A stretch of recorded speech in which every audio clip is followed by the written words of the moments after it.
Okay, our timer seems to have ticked down, and aside from the fact that I don't have RTX voice on because I think it's going to be a struggle for resources on my PC with this giant map, I think things are running okay. Did the bad company get a headquarter yet? No, Alpha. In fact, let's get to that. Let's open up the game's console and unpause the game. We are going to find one of the problems that we run into around here. Now, I think the game will chug as it gets things started up. And then we're... oh, right, yeah, I don't really want to type into this thing. Away you go. Once it starts doing its updates in the game, after a few days pass, I'm going to get a rather unpleasant thing spammed in the chat, in the console log here, which I suspect is one of the things that's causing me issues, although right now it's giving me a very short version of it. Maybe, well, it's like a watched pot. It's never going to boil here. In any case, I suppose a recap would be in order here, if we can ignore the console thing at the top. We were playing through this yesterday, and after 6 hours we built up a very healthy looking Timbuktu. Really healthy as well with the pollution. I was on top of pollution for once. I set up my air purifiers, because I figured I'm going to want the land in good nick down the line, so I better just keep it clean for now. It's not a huge issue for me to do so. We got plenty of industry going on. We made use of Timbuktu's grocery store and have been supplying them with... okay, you know what, let's just get this out of the way for now. I'm sure it'll give me what I want to see later on. The grocery store has been supplied with just about everything. I think out of all these, the only things I don't produce is the mutton and the orange juice, and the orange juice I could easily do. Timbuktu boasts a size of 450,000, which is pretty massive, considering that Colne is only, what you got for me, Colne, 127k, and that's with them bloated. New Delhi 148k. So our industries are pretty good, and they're pretty good at making us money. We turn around 8.8 million a month or so. Our outgoings are pretty huge, especially our R&D, but a lovely thing about R&D is once it's spent forever. We're working our way through some hefty efficiency researches, so that we're going to be able to run our factories at 200%. Then I'm going to get the maximum research thing and blast through any of the last things that I want. And then, if there's anything else that I need, say an industry pops up, I should be able to research it in the blink of an eye with such a high R&D budget. So, in short, things are looking good there. Our next step is to grab... well, I've already grabbed the land around Baghdad, which does include... well, this around the Caspian.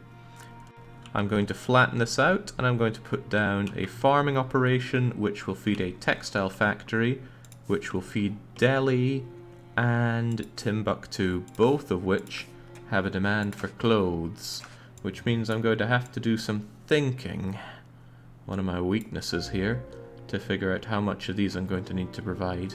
And this is still going to be a preliminary industry, because their demands for these are most likely going to rise. Notice that they're not the same. Delhi is smaller than Timbuktu, so you'd figure they'd have lower demand for things, and they do, but the ratio is a bit weird. Timbuktu want 3 lots of summer clothes, Delhi want 1, but they both want 6 lots of dye. You want 2 heavy fabrics, Timbuktu wants 5, but you want half the work clothes, a third of the napkins. I don't know how these numbers are calculated, and although I've tried to find out, I've just had people tell me, bigger towns demand more, and I go, okay, how much more? How does it scale? To which I do not get an answer, which is a damn pity. Notice that the prices are different. Fibers here are going at 137% demand. Fibers in Delhi, 127. Okay, so if I run the game at reasonable speed, we'll see that the... oh, well, that kills my point there. We'll see that the chugging lag seems to be largely abated. I think it's going to come every now and then, but when I was running this save, I run a comparison with and without the rising of Atlantis here, and I think that the game has exponential amounts of pathfinding it has to do depending on the amount of water on the map for the boats. So by reducing the water, and the Earth is a lot of water, I think I've managed to curb the issue. Then again, I also tried just deleting all of my docks, and just doing that, the lag did remain. So I don't know. Then again, there's another possibility that the lag spike is being caused by verbose logging, which hopefully I didn't just crash the game by trying to load up here, but I do want to show it, because I've no idea what to do about it, and I'd like to figure it out. Well, the game is not responding. Oh, there we go, there we go. So, what's that, like 30 times a second or so? It is logging a null reference exception, object reference not set, to an instance of the object, and then it overflows the console and has to clear the console. Now that's probably not very good. And if I open my output log.txt,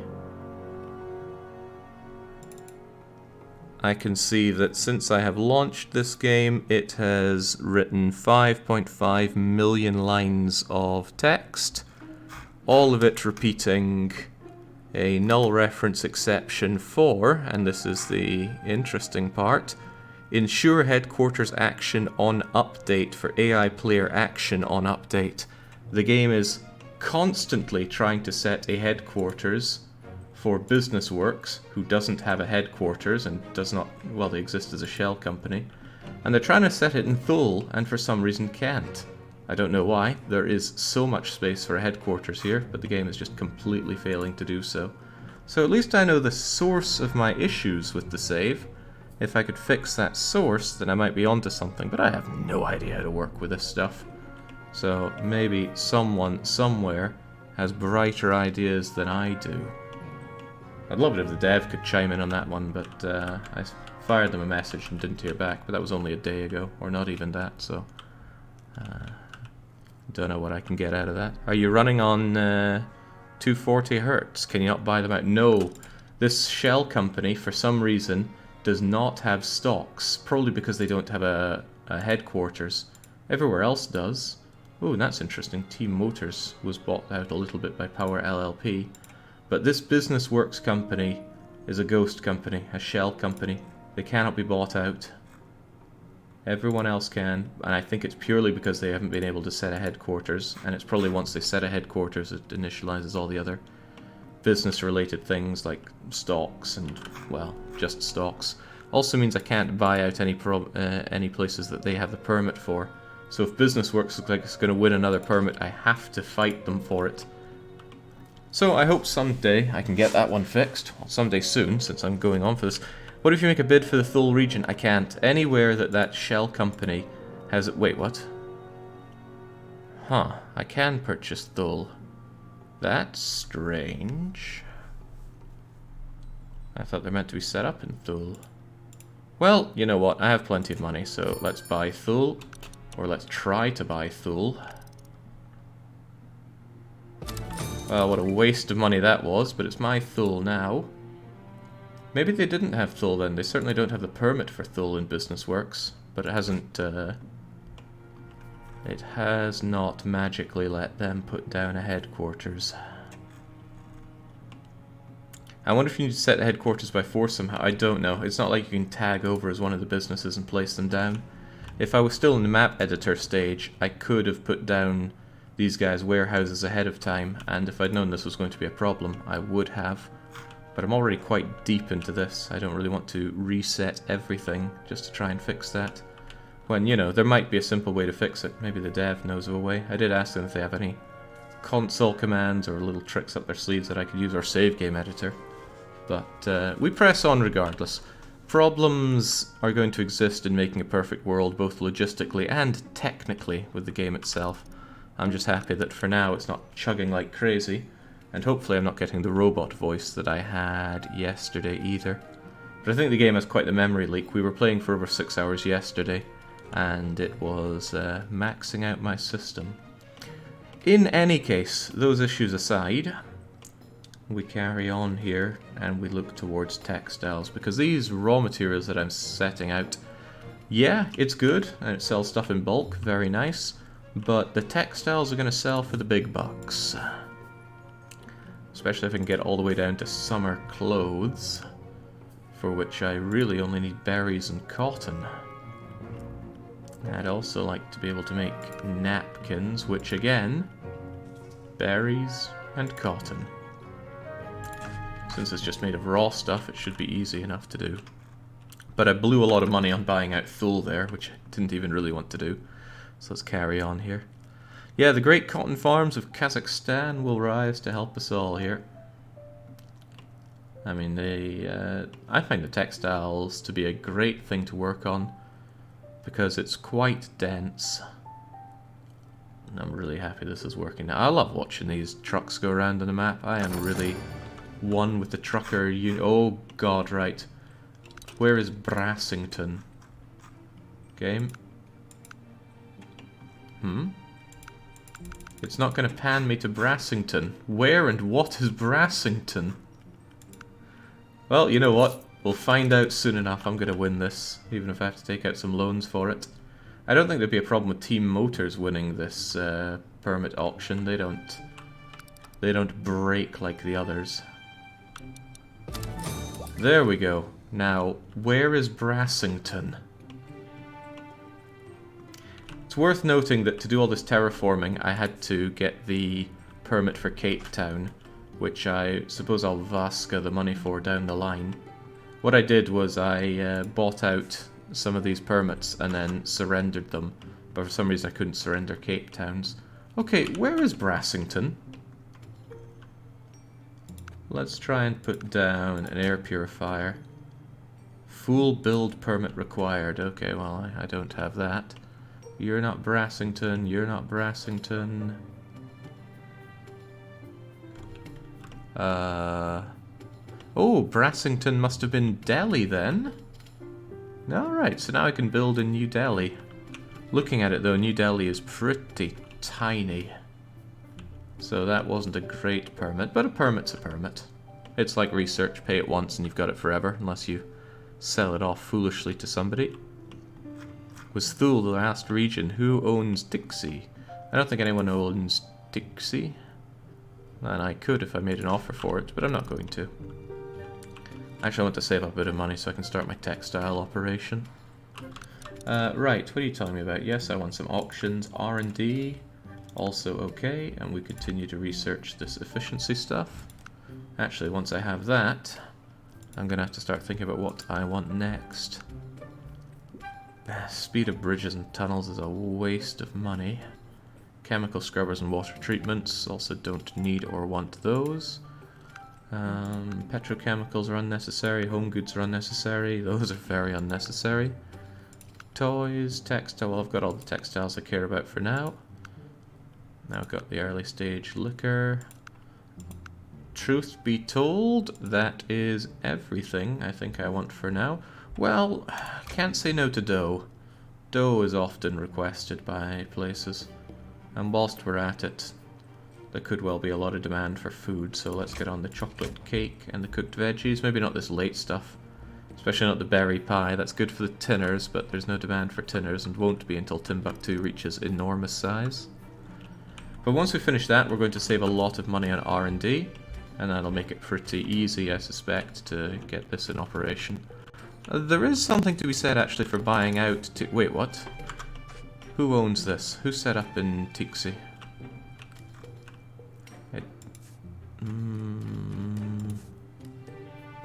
Strange, of all the things that it shows you, it doesn't actually tell you who owns the buildings. I might actually buy out Tixi, because having this as a huge flat area would be better for my textiles. Yeah, I'm going to take over Tixi. It's worth the money. But I need almost 20 million. I'll get that easily enough, though. I like your optimism, Baskinger, for Business Works, but I have no idea what's going to fix them not being able to put down their HQ. I've tried a lot of things. I loaded up the save and tried to tinker around with it a fair bit between yesterday's stream and today's, but I just could not get anything to work to save that last business. I tried buying out all the businesses. Interestingly enough, when you buy out rightwares, they don't dissolve, but you do get their permit, so functionally that's fine. Production alert. Destination storage with the coal. Oh, I've got too much coal. Now, too much coal is a wonderful problem. Where's my warehouse? Here you are. If I've got too much coal, that tells me there is more coal that I could be sending out to places. Coal, now are you getting all the coal that you want? What's that? You don't think you are? Well, I thought I was sending you coal, but no, I'm sending oil out that way.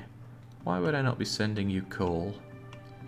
Did I really not set up that? Did I name the warehouse? Of course I did.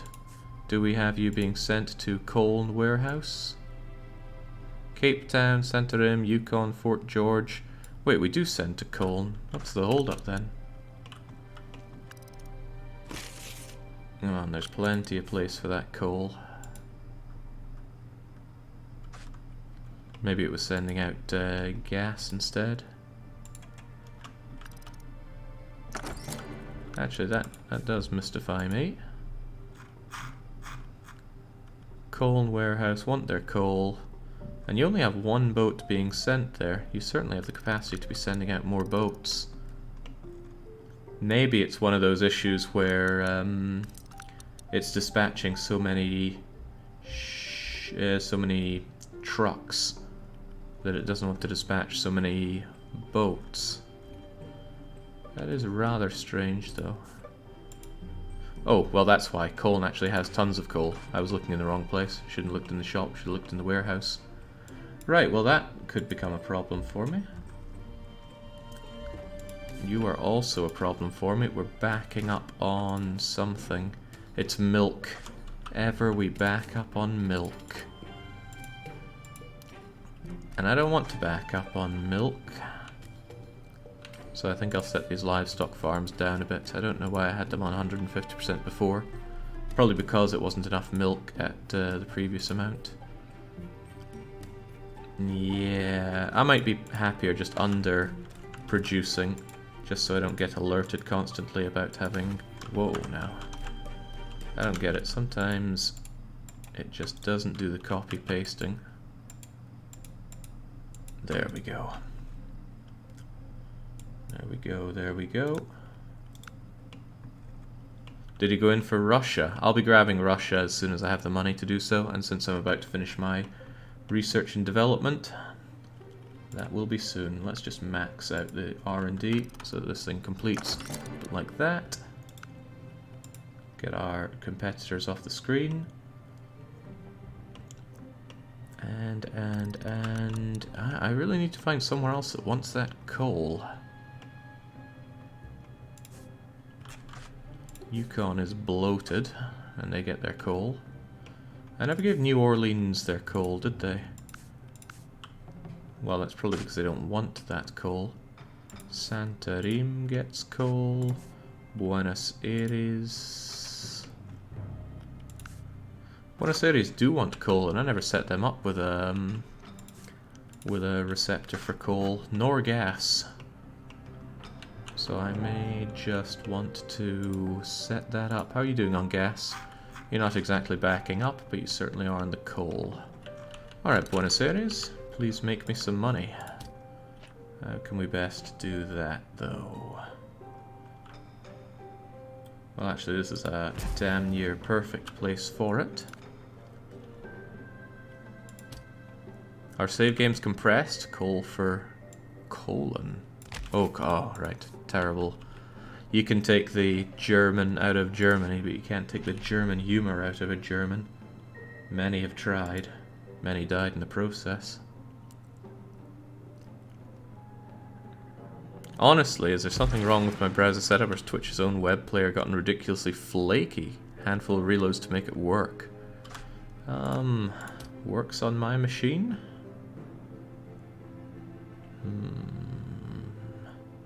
Don't want to link you up there because that, well, I just don't like that. Let's have you link up over here then. It's already an intersection. That means that you are connected. And then we can call this the Buenos Aires warehouse. I feel like we typed this out before. Did I make myself a warehouse here? In any case, Buenos Aires themselves well, I don't ship this stuff out, although I could certainly be shipping milk the amount I'm making of it. But they want the coal and they want the gas. They just don't want the oil. So raw resources, coal, coal for the coal gods in the hardware store. Meet the demand. And same story with the gas, gas, gas. Man, I love setting these up. Okay. Then I just need to make sure it gets it from here, which, despite my earlier protests, is not overloaded. Where's Buenos Aires? There we go. Destination, gas. Now, gas isn't something we appear to be overproducing here, but we have less gas than coal over there, so it also makes sense. Send them over up to 60 units of it, completely full, and send them over that coal. By boat, send them up to 60 units, and we're good. And that should temporarily reduce the amount of coal being backed up here, but we might still end up with too much. And, oh yeah, coal is only slightly more produced here than the gas. And there's still a whole lot more gas and coal to be had up here. I might have gone overboard in adding coal to the map, but it's early days. People will want more as time goes on.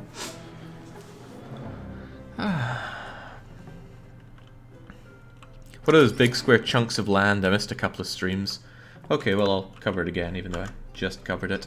I have a suspicion that the game was chugging extremely hard last time because it constantly, or rather every few in-game days, recalculates the routes for the boats.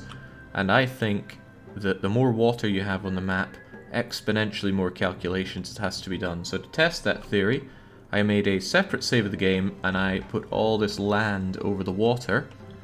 And I ran this test save and I ran the initial save, and this one has a lot less spiky lagging going on. But it still has a massive output log. By now it has output 57 million lines of null reference exception logs. So I'm actually going to delete that and save it and make it start from the start. But I suspect that might also not be helping performance. I've got a few things I need to fix in this game, but I have no idea how. If you have any ideas how to go and fix issues in Unity games, I am at your mercy. Right, you're full, but you're not full of crisps, you're full of that water. That's fine. I never want to know that you're full of water. But I hate turning off alerts for warehouses if they have other issues than those I do want to know.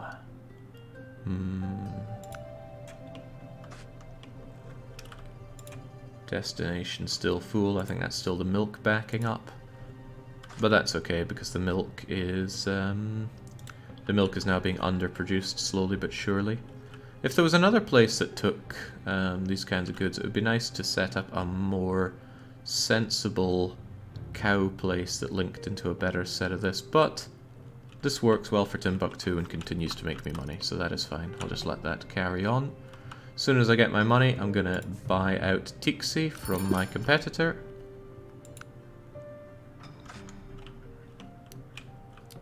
And then I'll be using this space for the... Well, thinking about it, what do I need for my stuff here? I need a little bit of wool, but otherwise I really need berries and cotton. How much of both I need, though, I'm not that sure. I'll have to do some calculations. Actually, it makes sense to do those calculations now, doesn't it? Let's bring both of these up for now. Glad to see the cities that I serve prospering so well. There we go, keep them that way around, less confusing. Ah, see, now you want 2 napkins. Same amount of fibers, though. Geez, yeah, I think trying to get an exact amount is just going to hurt me here. Then again, I really need to get a calculator. Said I needed to last time, and I didn't do it. Because I need to punch in something like 7 winter clothes, 6 work clothes, da-da-da-da-da. And then see how much I need of everything for that. But it might be better just to mass produce the berries for the dye and the cotton for the fibers. spreadsheet time, says Morg Meister. Yes, it is, but I'd like to at least prepare the bulk of that off-stream rather than embarrass myself on-stream. Plus, there might be some stuff I could just straight up plagiarize out there. Truck dispatch cost, not worth it. To be funny, yeah, I was gonna say, if BusinessWorks just votes on this purely to make others spend more money, because BusinessWorks has no business. What are they doing? Just screwing everybody up. I would like you to embarrass yourself on stream. No, Alpha, I think you've fulfilled the community quota for embarrassment on stream. In fact, many of our Japanese residents have been doing so quite handily. Can't believe it costs so much to buy at a place that they just have some chocolate fields. The good old chocolate production of Russia. But yeah, this would be a much nicer place to work with than putting it in here. Then I have to work with this angle here, which makes this area not usable for me. Anyway, loads of money, so I'm going to be taking this over. Did it get denied? Maybe the AI just said, yeah, but no. I have never seen them not take the offer. Who owns Tixie? And again, I've never made many offers for permits. Again, I'd love to know who owns it, but where is it shown?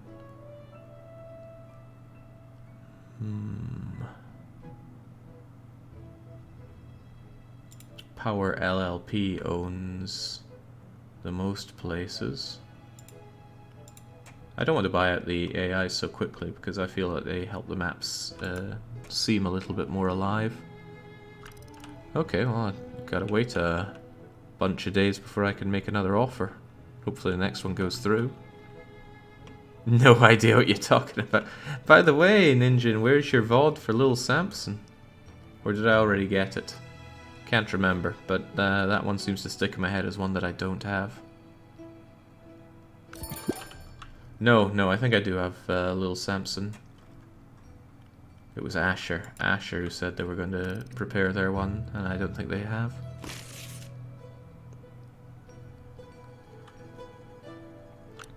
Okay, since I cleared it, the game has output another 14 million lines of logs. All things considered, it's surprising it's not chugging the system more that it's doing that. However, time is on my side. As time passes, I make oodles more money. I have the VOD saved locally, just need to check that I didn't say anything that'll get me fired. Ah, that's very funny. Alright, give me that place. There we go. Right, this time it went through, and I bought this stuff, and I don't want this stuff. Looks awful. Look, they built a cotton farm with no plantation on it. Get rid of all of this junk. Nobody needs it. I don't need a warehouse 3. I've got many other warehouses. Even this road offends me. Be gone.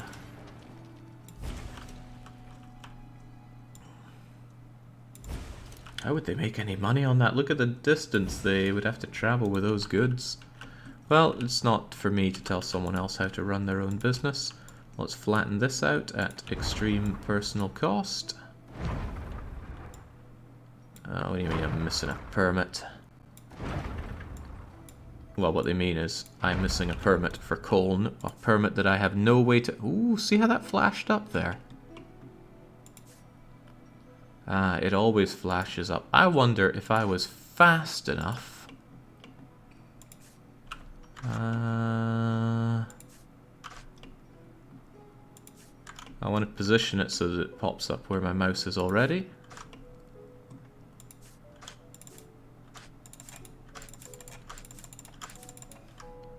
No, I don't think it actually works.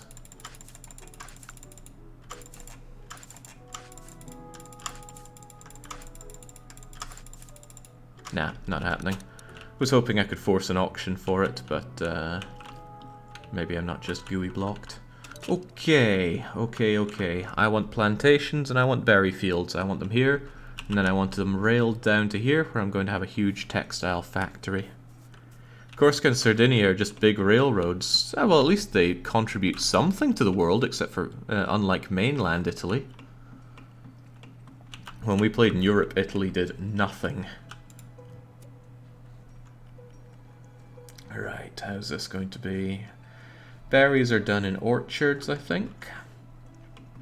Whereas cotton is done in plantations. No, they're both plantations, berries and cotton. Well, that's useful for me, because it means I can use my pre-made plantation and logistics design. I can't take all the credit for this design, but I can take most of it. It's a variation on a 16 crop setup that I saw, and decided that's too good not to be used by me. So, thunk. Thunk. Doesn't want to be placed. Am I missing something here? Game.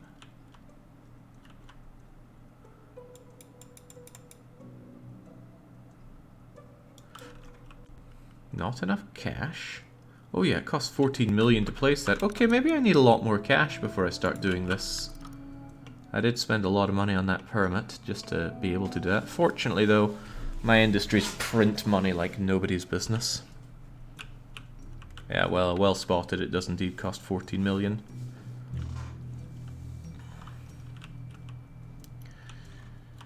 It needs leather and it needs wool. I am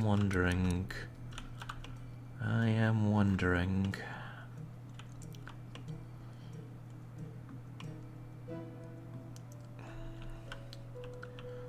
See, it might not be unthinkable to set up a similar setup that exports mutton and wool to everywhere. My issue is that if I have that, it's going to produce so much wool. And wool is worth so little, it's unreal. Mutton, on the other hand, I need people to eat it. There it is. The thing is that the mutton demand tends to be lower than the wool demand, and you produce twice as much wool as mutton, so you really got to put that wool to work. I can't think of many things you use wool for, so I'm almost certain that at some point in this map I'm going to end up with way too much wool. So that's all the more reason that I want everywhere to have a clothes shop if I ever get the opportunity, because at least clothes eat a little bit of wool. Not a lot of it, but they need wool for their winter clothes, I think. Delhi, inform me. God, man. It's like there's a whole shill brigade for Frostpunk 2 around here. Let's not go creating some unneeded hype around here. If the game's good, we'll see it's good. Oh man, one bit of winter clothes means one bit of wool. That is a very, very low demand for wool. Is wool used for anything else in the game? I am struggling to think. Will the tech tree tell me anything about livestock? Or textiles?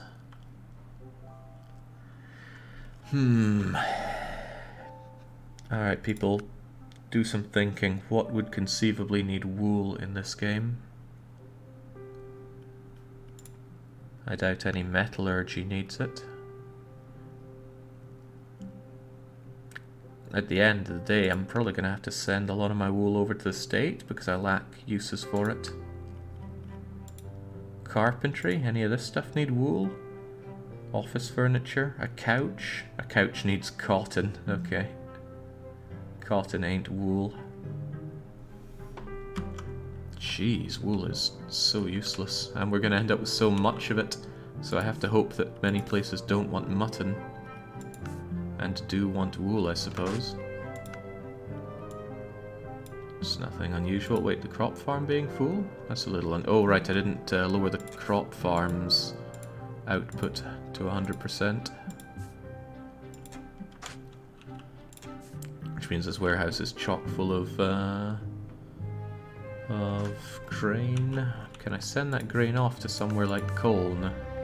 No, of course, around here only New Delhi eats the grain, and I already send them that grain. Careful, Jake, you'll hurt New Zealand's feelings. I was pretty close to just making New Zealand part of Atlantis, but no. No, I want to preserve the borders of our fine Earth here. Right, troubling thing is I need quite a lot of money to get what I want done here. So let's keep the game rolling. Let's pay off that oh, right, we already paid off the loan. How convenient. Does this game have technologies that allow you to change the ratios of multi-output factories?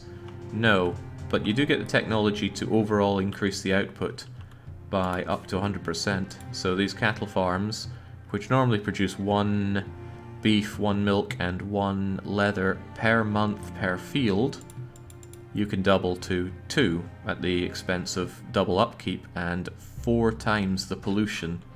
Fortunately, farms don't produce pollution, so it's a no-brainer to do it there. Gas pumps and coal mining operations certainly do produce pollution, so you want to be on top of that. Or not care. Nature can reduce pollution for you. If we look at the pollution heat map, yeah, nobody lives around here anyway, so it's all fine. And the Black Sea at least is a little bit black now. Still, I produce too much coal, which is a wonderful problem. Could I actually be sending that coal over here? No, you don't want coal in China. Did Tiki want coal? I think I said I wouldn't send them coal because it seemed weird to send them coal when they have it right next door. But on the other hand, if they do want it, who am I to deny? They want coal and they want gas. So why don't we help them out a bit there, even though this is going to cost a fair bit to move it over there, and there are better ways to do it. Meet demand for your coal and your gas, and I will send them over to you as well. The gas I don't produce enough to meet demand for everyone, so I'm certainly going to want to exploit more of it. But for now, I shall give you that coal. 17,000 because I have so many tiles to cover, but that's okay. Otherwise the coal is just piling up here and not doing me any favors. And the gas is probably a waste to set up sending there, but I'll do it anyway. If by some miracle we end up with too much gas, and we won't, off it goes. Somebody wishes to grow, and the answer is Baghdad. Did Baghdad want a clothes shop? Oh boy, we're gonna have such high demand for our clothes. I'm gonna pay their amount to grow, and it's celebrations in Baghdad. Happy explosions for them. Nice. And as they grow, their demands for things like my coal and oil will also grow. At which distance does selling stuff become a loss using trucks? It depends on the good, because if it's a very high value good, it doesn't really matter how far you travel with it. Because if it takes $20,000 to transport something, that doesn't really matter if the product itself is worth 20 million. So it really depends. But you know, if you take a product from here all the way over to here, you're still probably going to make a profit unless it's very low value goods like wood or water or wool. But generally, for low value things, you want to move them around by train, because whilst it's more expensive to move by train, they're far denser. You can fit 12 units to a train. Even better with boats, 15 units per boat. Look at that, 15 oil going out from Baghdad. I would not be using trucks to deliver oil from here around the world here. For one, think of the traffic. For two, the capacity to the cost just doesn't match up. The Side Trust wants to buy Hindon. I will never sell Hindon.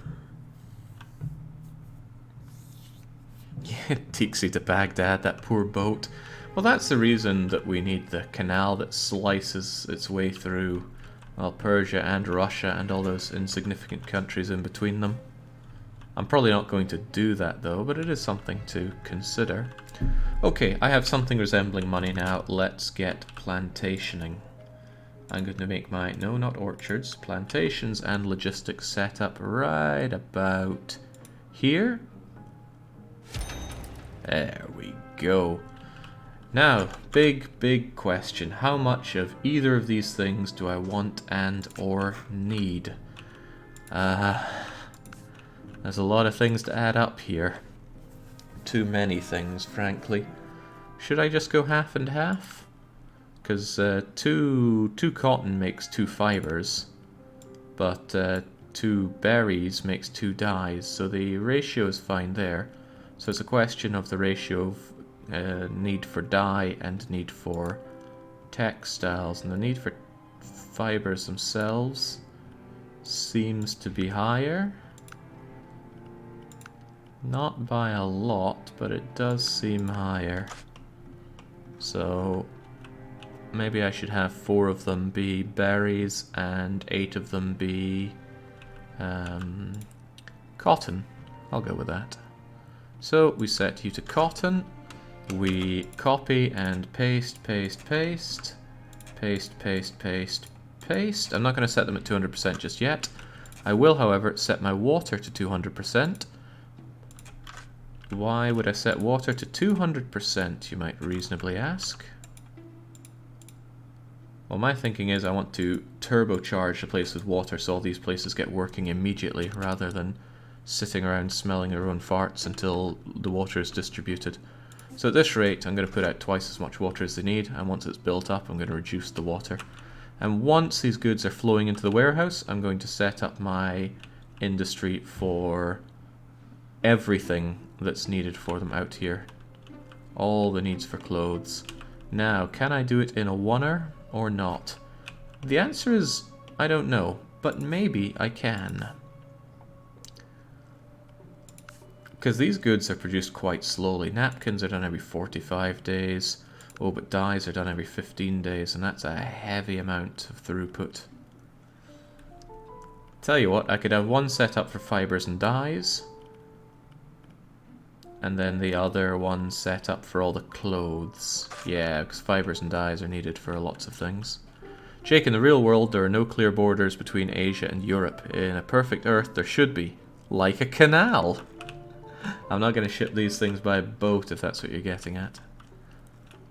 Although it's nice to see that I've already got my Zeppelin station set up. There is no room to set up a boat depot. The range at which you can put a boat depot near a warehouse is tiny. Same for the other depots. Man, I say depots enough times, doesn't sound like a word anymore. Yeah, the perfect world needs more borders, not fewer of them. So there we go, the water comes out. Almost everywhere has their water except this one poor plantation. There we go. I love the fact that water is handled as a good here. It just feels good. The way this game handles its goods feels good. It's a huge influx of traffic, but it disperses really quickly and easily.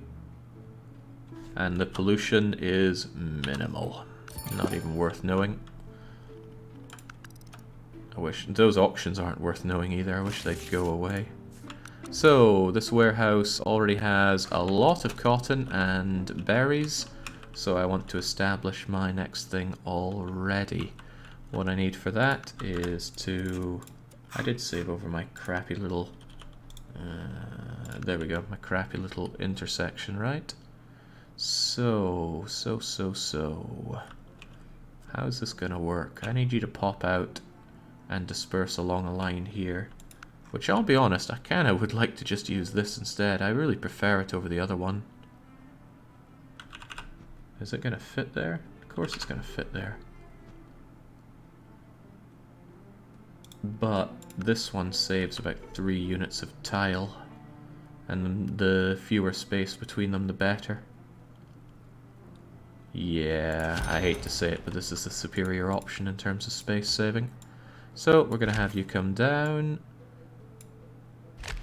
Have you... wait, what? I forgot, it doesn't need to be tightened on that area because these things come out with a space between them. There we go, so it reaches out there. And then it needs to go down into my other factories here. Now, I have still not had anybody show me a better setup for my factories than a layout like this. Then again, I think this one's a little big for what we're going to be doing here, because I can only fit so many textiles and dye places here. Dyes are that, and if I want textiles, is it not called textile? What's it called? Fabrics? not called fabrics. What is it called? Cotton is woven into fibers. 2 to 2 every 15 days. And the amount that we get through for that's going to be pretty intense. So I think I'll make a custom design for this. So all I need for that is an all-entry warehouse, like so. But I want it to be fairly in line with the size of this. So I'm going to do the 32 factory outline. 1, 2, 3, 4 spaces at the top, and then another 1, 2, 3 to leave space for the railroads. And then we make sure that we have our train crossing three-way small.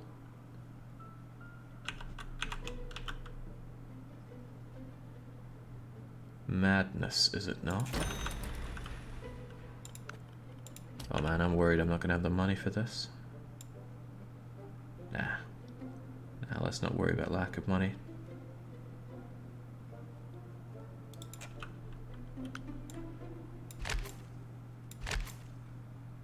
Feels like there's some ghost part there. It always seems to cost me extra to ride into that.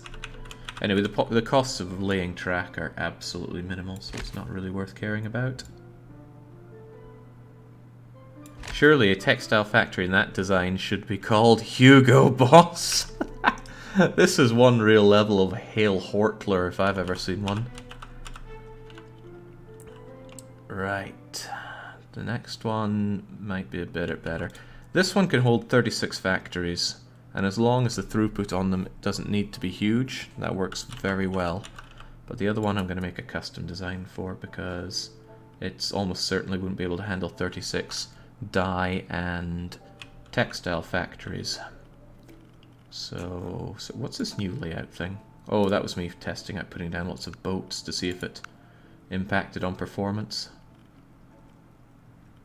Just a simple all-entry warehouse.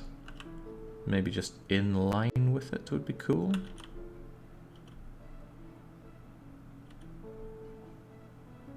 That's kind of along there.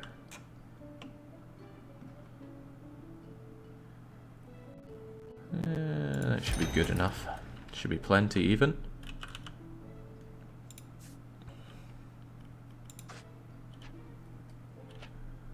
And I need you pointing here and up. Whoa, what happened there? Feels like sometimes the game just throws the camera away. Probably some sort of lag spike related thing. But it still throws me off. Now, I also need a three-way small over here. Now I still don't think this is going to be a permanent setup, but it's going to be as permanent as any temporary solution. The real final solutions won't come until the very end, because that's when I will know how much of things I want, and then it wouldn't be mixed cotton and berries, it would be cotton, berries, textiles, etc. Which gets me all sorts of excited. Right, let's bring you over here for a bit. Let's bring you down here, loop you together, just so this thing doesn't come at me with a pathing alert. And make sure they have to yield here. Nobody's ever going to take this route. I do not know why they require a road connection for warehouse, for train depots. Probably to simulate the fact that the goods go between warehouse and not warehouse. Are you German, says Gummel. I am not German, despite the DDR in my handle, and despite my penchant for these efficiency-related games. Nope, there is probably not a drop of German blood running through my thick, powerful veins. Okay, what are we doing here? How much of this? Well, think about the output and what we're going to be making with them. Also consider the fact that I need... what do I need? Brain, activate. Water. We need water. Let's start with how much cotton we're going to be able to pluck out of here. It is 5 times 1, 2, 3, 4, 5, 6, 7, 8. That's 40 units of cotton. That's 20 units of cotton every 15 days, isn't it? No, Christ. It's one every 15 days because they make two. 40 cotton is going to be enough for 20 textile factories. That's a lot of textile, or fabric rather. That's a metric ton of it. That's kind of scary, isn't it? 40 units. And I think one factory for it processes 2 per day, right? 2 per 15 days. Whoa, I might have bitten off more than I can proverbially chew. But we're going to go with it anyway. Textile factory. One. Oh yeah, this certainly needs to be... Oh, it's smaller. Smaller than I thought. Interesting. It's going to be pretty funny in my opinion if I need a second one of these. Well, I could have them running at 200% actually. Then again, these could be running at 200%, and that's a scary thing. Still, I might make do with having 10 of these running at 200%, rather than 20 running at 100. 1, 2, 3, 4, 5, and I want another 5 over here. 1, 2, 3, 4. Whoa. The way this game handles lag is pretty horrible. 1, 2. Well, there's 10 of them then. Left-hand drive means you come out like so.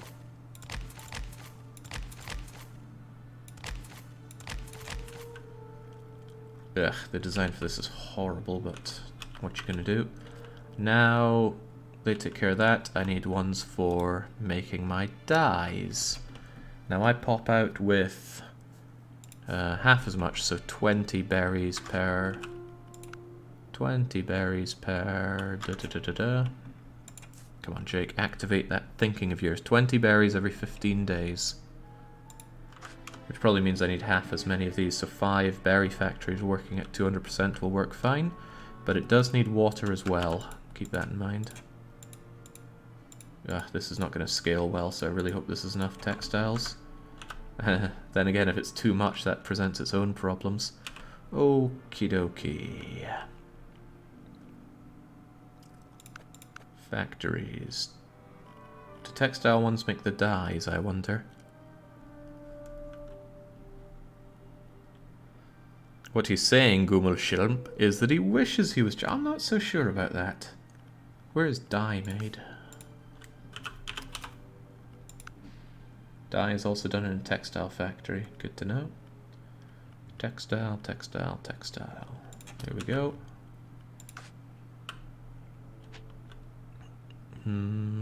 Yeah, you know, I could have you running up along here easily enough. Dispatch of this road. Grab my textile factory. And we go a 1, 2, 3. Road comes down like so. Upper road comes up like so.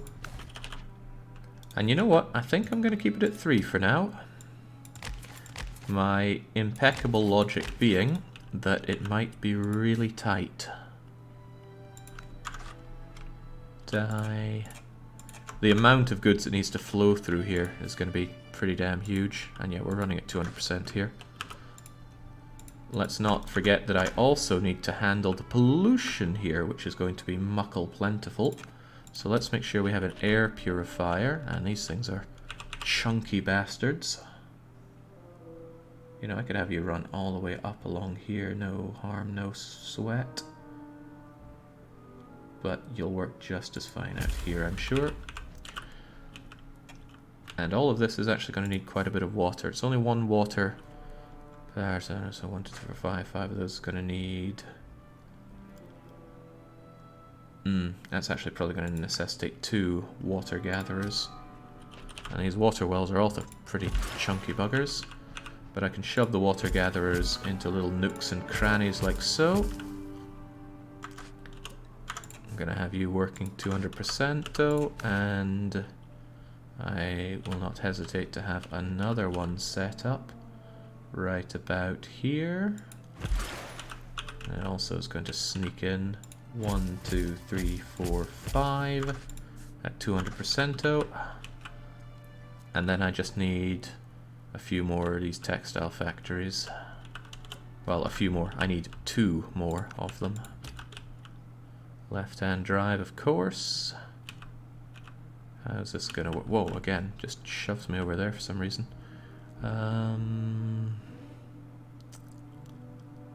What's my best way around this? I don't want to infringe on this area, but it only needs to come out by 4.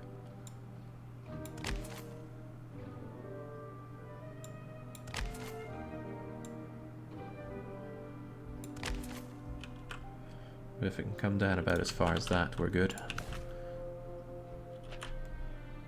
Which side do I normally have these things come along at? Actually, if I just go a 1 and a 2, and then link you up like so.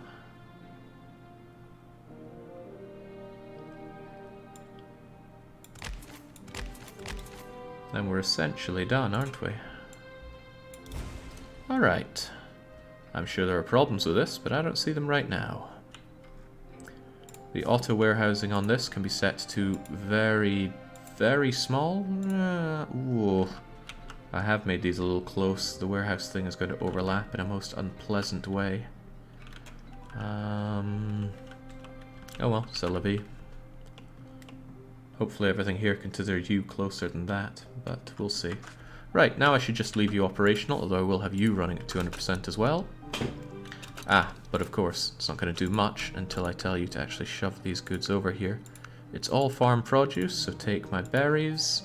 Take every last one of the berries, please. No need for minimum kept whatsoever. And take every last bit of my cotton. So flaws aside, has the game scratched your itch, or is it leaving you wanting a better, more stable version? Yes to both. It is sufficiently scratching the itch, but the itch is like Caesar 3. It will always return. So if there is this game but better, I'm going to be very, very interested in getting on. In fact, I'm going to put Transport Fever on the next long play vote, because I know that game would scratch a few itches. Now on release, I think it's Transport Fever 2, on release the game was ass. Like, it just ran like complete ass. I was very unhappy with it. But it's been a while since then. Are you not going to dispatch those things I asked for? Cannot reach destination?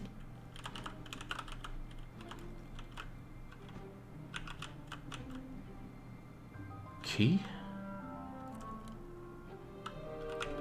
You come out it. Did I tell you to do it by train? Ah, well, there's the problem right there. Go out by train, please. Choo-choo. I don't like Transport Fever 2. They calculate the worth of freight, and it's stupid. Well, I don't know that.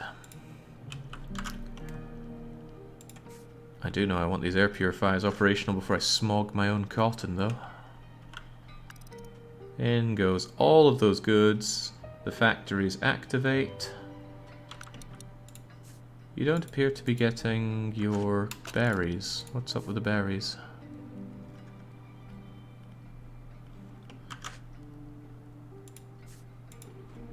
You've still got all those berries and you're not sending them out.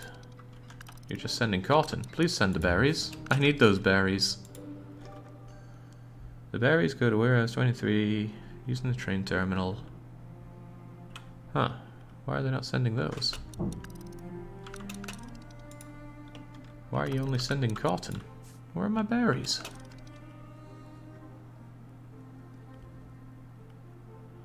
Same as the first Transport Fever, it really annoyed me as well, says Carlos. I assume that's with the way it calculates freighty stuff.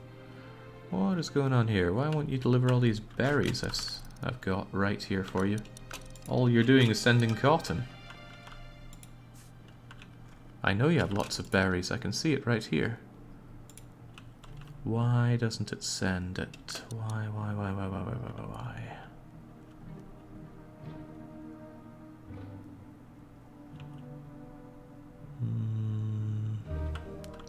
Oh yeah, yeah, the longer distance for more pay, but that's a case in Open TTD and just about any other transporting things game.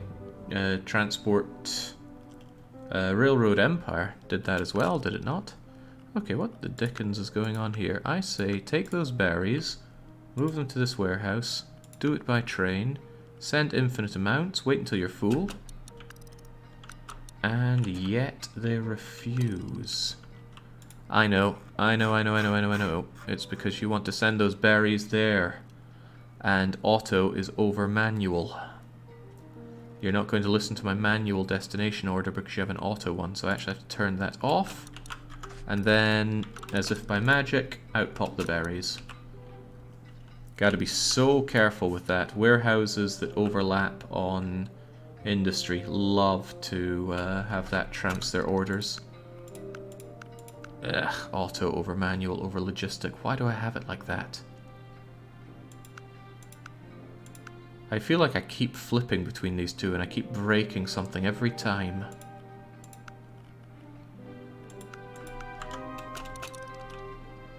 Okay.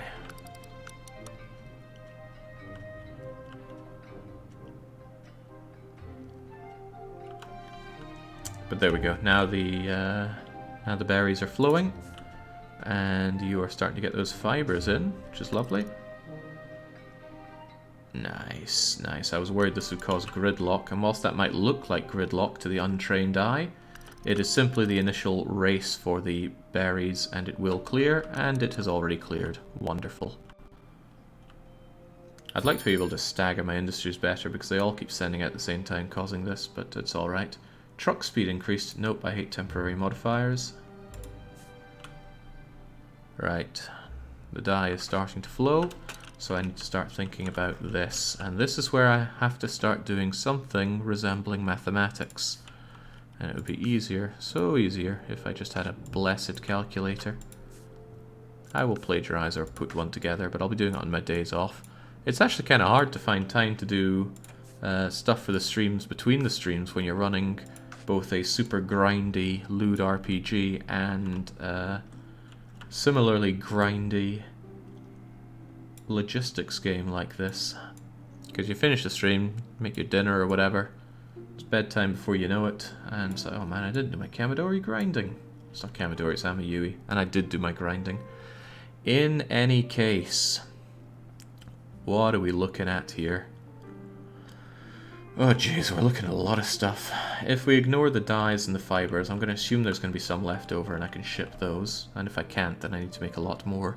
Let's start thinking about the heavy and the light fabrics. Light fabric, heavy fabric. Unfortunately, there's a need for leather here, which I am not answering.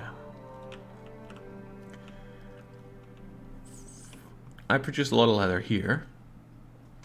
It is not unthinkable to stretch the train network out to here and tell it to deliver excess leather there. The problem is there is no such thing as excess leather. I am selling that leather in the likes of Delhi and, well, everywhere. But I could make this have the highest priority for taking the leather, and I think that's exactly what I will do. Which means I need a splitter here for my train tracks. It's really, really nice. I can't terraform here, can I? Because I don't have the rights to the place. Gah. It's really, really nice being able to just tell a thing that you've set up, okay, we've already got these goods, make this the priority area for them, and then out they go. Well, I find it wonderful.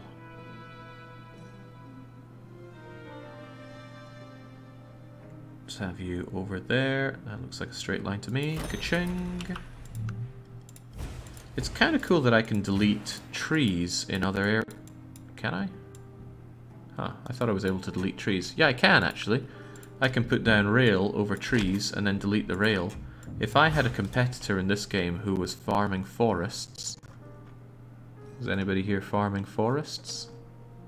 No, I don't think the AI likes to cut wood for whatever reason. But let's say...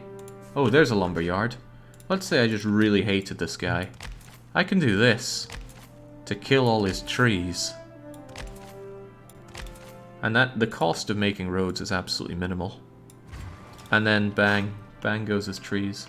So, one, be grateful this game isn't multiplayer, and also be grateful you're not playing multiplayer with me if you were. But all's fair in love and robot wars.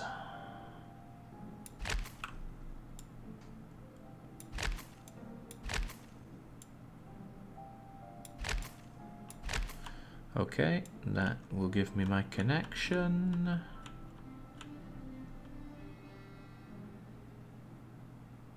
I don't like that way of linking up just yet. I want to leave myself with as much flat land here as possible, even if I don't own the coln side of it. There's little point in having this be tighter than moving around like that. Then again, little point is still a point. And space efficiency will probably be a very real thing on this map.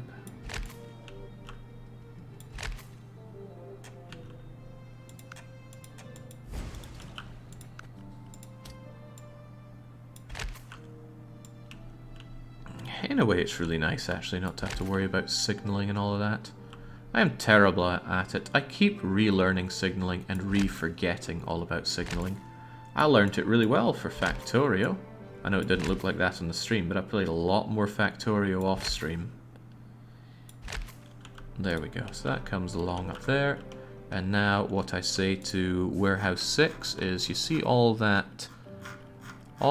that leather you send out raw to other places, we can make it into a lot more money if we take the farm produce, livestock, leather, and we send it over to Warehouse 22 by rail when full.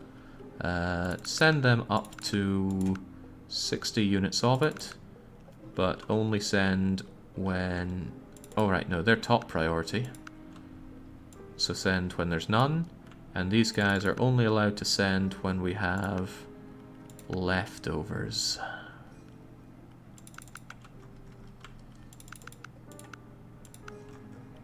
So there we go. That's going to starve some of the places of leather, but trust me, I will make it into far more expensive clothes for them to buy.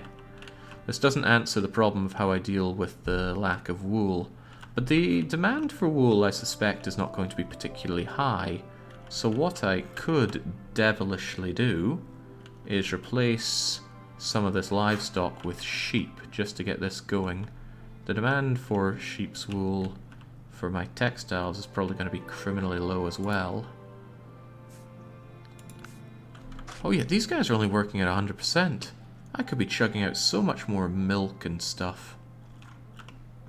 Couldn't I? Yeah, why am I not? Why are these not set to 200%? Probably because I didn't have access to 200% when I did this. But that changes now.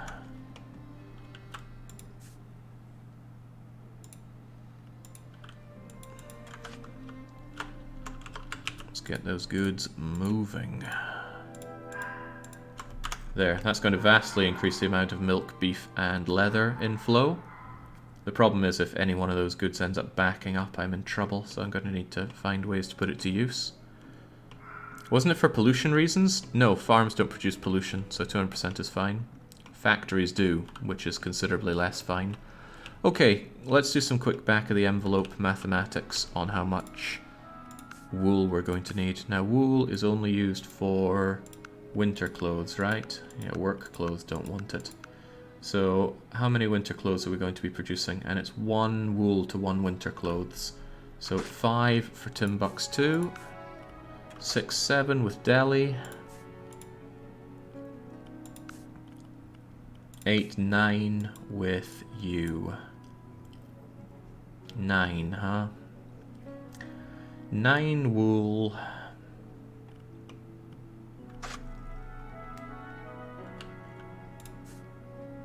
If I change you over to sheep, to sheep, there we go. We make 2 per field per 15 days? Now wait, cows are also every... Oh, it's because you're running at 200% efficiency. Never mind then. Every 15 days we're going to pump out 20 units of wool. and 10 lots of mutton. So I need to shift the excess of the wool and shift all that mutton. I need to find somewhere that eats mutton. Baghdad, do you like mutton? You like mutton, but you don't love it. How about the Germans? The Germans will eat my mutton. And the Germans will take the wool. Will Baghdad take the wool? I'm looking at the places that are closest because it reduces the amount that I have to spend shifting the stuff around. They do. They take the wool. So between them, Baghdad and Cologne are going to take the excess mutton and the excess wool. But there's not going to be much excess wool. Mutton goes to Baghdad by train. Just send every last drop of it. It doesn't matter. Do I have maximum send? Yeah, I might as well maximum send, just in case you overload them. Similarly, mutton to our greatest Germanic allies. Send by train, send when full, send up to 60. So that gets rid of all the mutton from the sheep, and now it's the wool. The wool goes to warehouse 22 by rail, give them all that. And then if there is somehow excess wool, the Baghdaders can have it. I like Baghdad. So, well, actually I need Cologne to grow a bit, don't I? Give it to Cologne. It's not going to be a lot of it, though. Still send them tons of stuff, but only send them if we are truly backing up on the stuff. Okay, okay, okay.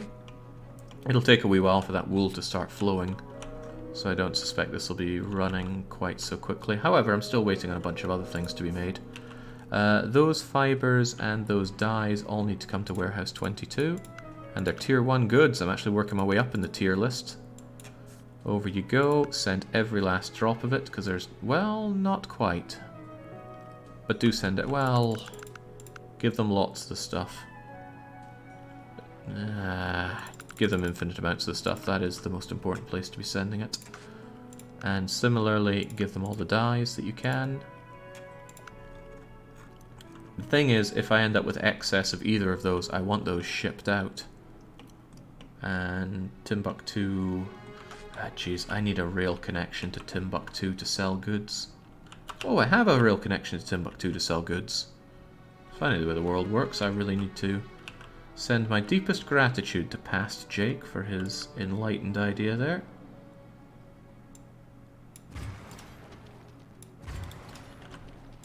And let's make sure that this doesn't cause any smashing issues.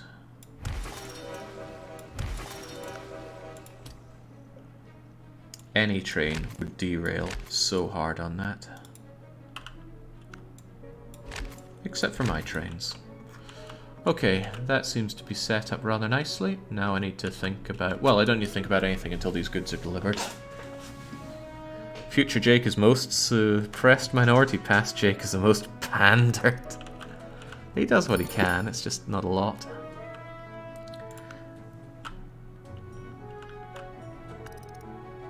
There we go. It's busy, but it's not gridlocked. If there were 36 factories here, which we may well be having here, it'd be a different story. It's just that these produce goods and consume goods at least twice as fast as this place is going to. But do you not have any goods to send over yet? Come on, you got those textiles and dyes. Where are they at? Oh, they've already been sent over. Oof. Right, we need to get to work then. I need a lot of everything here.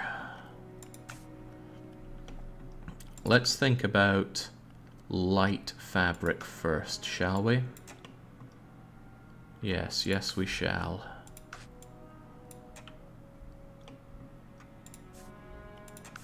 Timbuktu, New Delhi, and Baghdadi.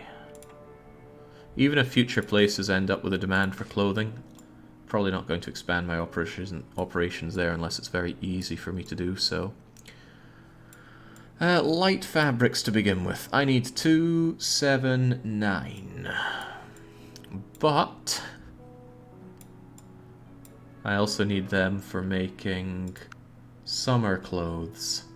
And it's 1 for summer clothes, so 9, 10, 11, 12, 13. 14, 15, 16, 17 and a half. I need 17 and a half light fabrics. Oh, I didn't count everything properly, did I? No, I don't think I counted everybody's summer clothes. Ah, Christ, let's start again from the start. 1, 2, 3, 4. Pardon me. 9 light fabrics. 10, 11, 12, 13, 14, 15, 16, 17, 18, 19, 20, 21, 22,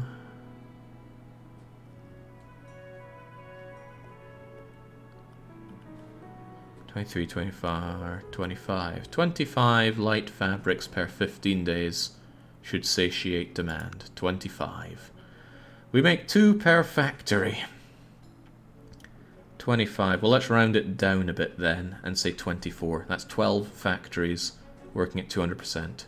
12 light fabric factories. I'm starting to really think I don't have the space for this, but let's do it. Factory, textile. 12 of. 1, 2, light fabric, 200%. 1, 2.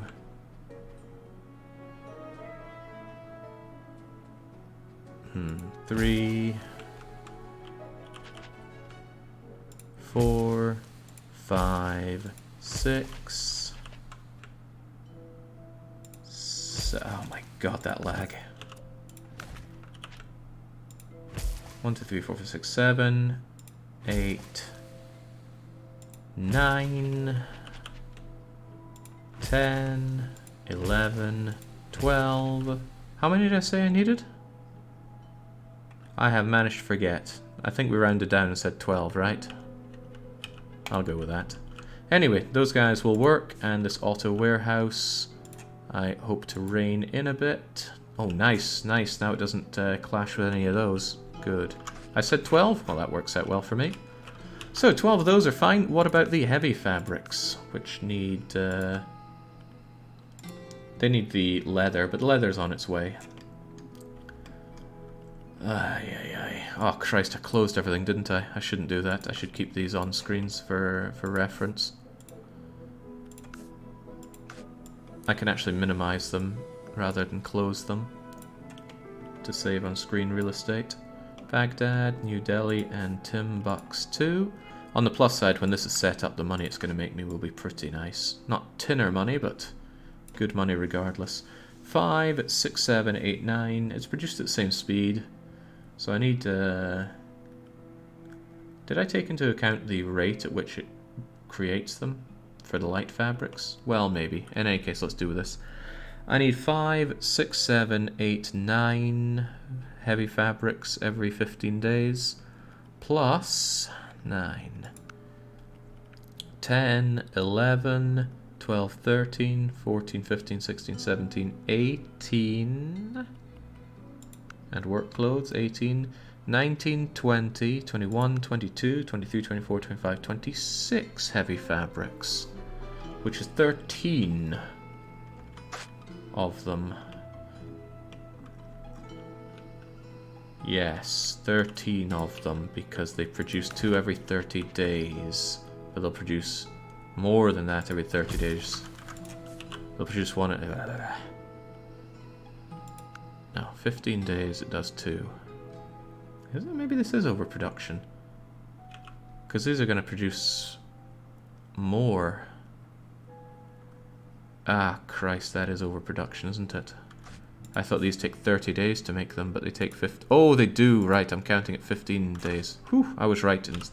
I was right. Let's not worry about it, but I need 13 of these. 1, 2, 3, 4... 5, 6, 7, 8, 9, 10,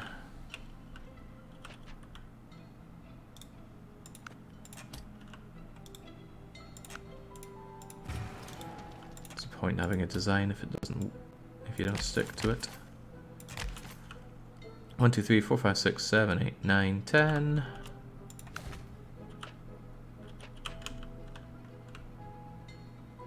11, 12, 13.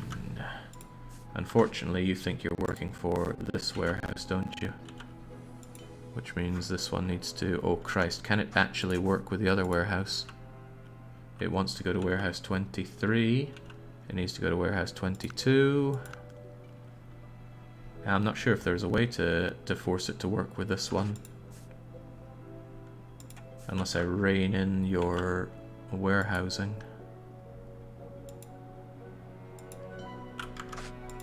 And now you will work with 22, but if I enlarge you...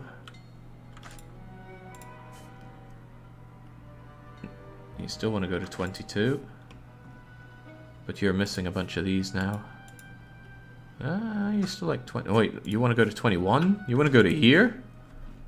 Oh... That's because you're not in range of this. Auto warehousing creates more, well, almost more problems than it solves, but not quite.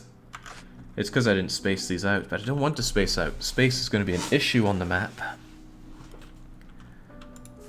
Ah well. As long as these guys go to warehouse 22, it's okay. Which means I have to set you to manually go to warehouse 22 to send your goods there. And that means that I need to manually set this warehouse to fulfill your demands for, well, many things actually. Here are your fibers.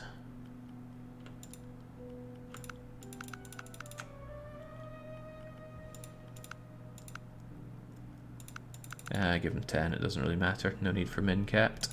And send them their leathers. Maybe not 10. 6 will do. Any other you buggers being eaten up by this warehouse? No, because they consider this one closer. Circles can't fill the plane. Auto warehouse using a circle-based distance is just sloppy. Maybe maybe no. I think you'd still have the same problems if it were a square. Well, I wouldn't. Well, no, I would, because let's say I have a factory here that I wanted to be part of it. I would expand the warehouse to ensnare it, but it would still come over and ensnare that. But it's hard to know what the intentions are. Still, have I built all of my heavy textiles yet? 1, 2, 3, 4, 5, 6, 7, 8, 9, 10, 11, 12, 13. I have! Huzzah!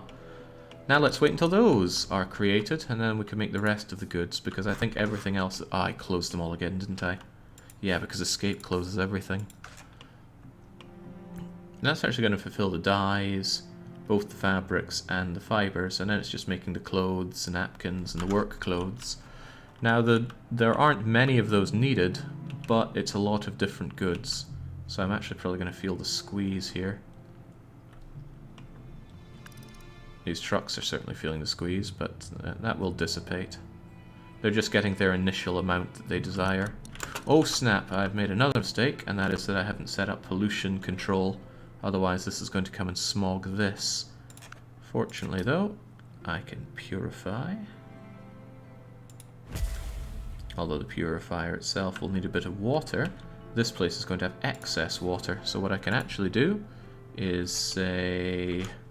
Well, for one, I'm a little worried that this thing is going to moan about being too full of water as usual. So I'm actually going to have this thing on manual and tell it to fill up that air purifier with a bunch of water. And then send the rest of the water to this warehouse up to, like, yeah, 90, why not?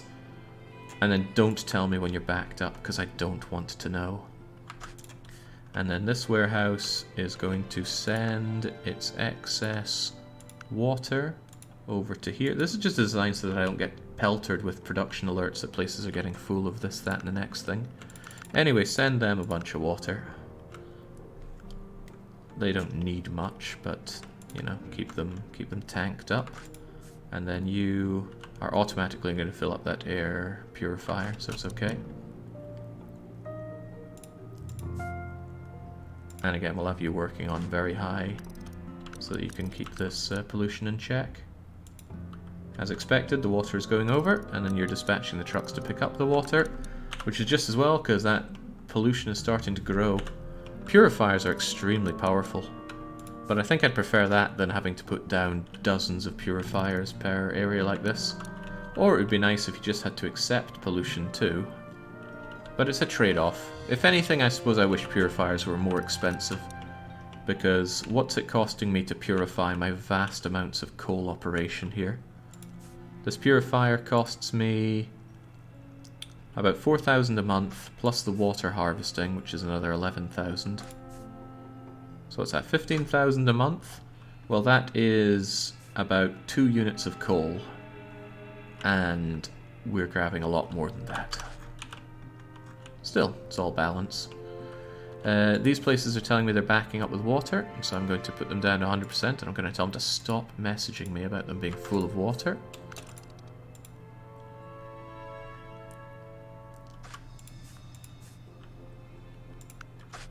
For some reason I'm not being alerted that this warehouse is full of water though. There we go. Never, never tell me that water is backing up. It's the opposite of a problem. Well, not with that attitude, Harundi. Maybe if you put your mind to it, you'd come up with a solution. What's your problems? Suddenly all these aren't working, and why is that? Because I didn't set the water wells to be 200% as well, so they very swiftly ran out of water. There we go.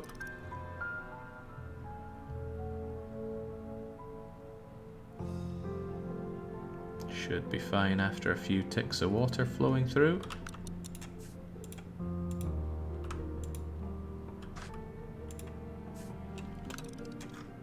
By the way, about that wheat. Ah.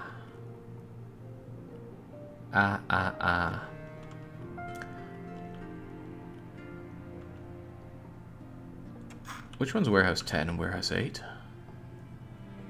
That's warehouse 10. But who else is eating the wheat? That's what I get for not naming my warehouses. No, really, which warehouse is warehouse 8? Where am I sending this grain to? Well, where could I be sending this grain to? There aren't many options.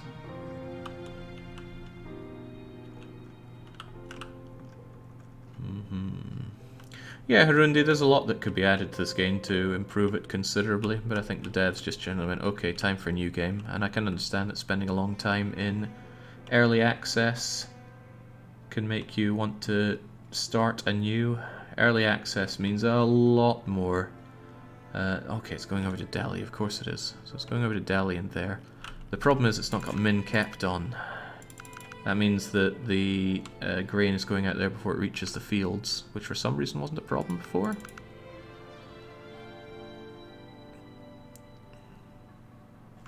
There we go. Only send when you have excess. Well, the Banished guy's been working on something else. He's just taking his time with it. I imagine he became the game developer equivalent of filthy rich after all that. Why are you having problems? Is it because you're a fool? It is because you're a fool. Well, that's a nice problem to have. Probably became the game dev equivalent of filthy rich after Banished sold 17 gazillion copies at a reasonable rate as well. And he sold quite a lot of it through his own website, which means Steam didn't take their big old cut for quite a bit of it.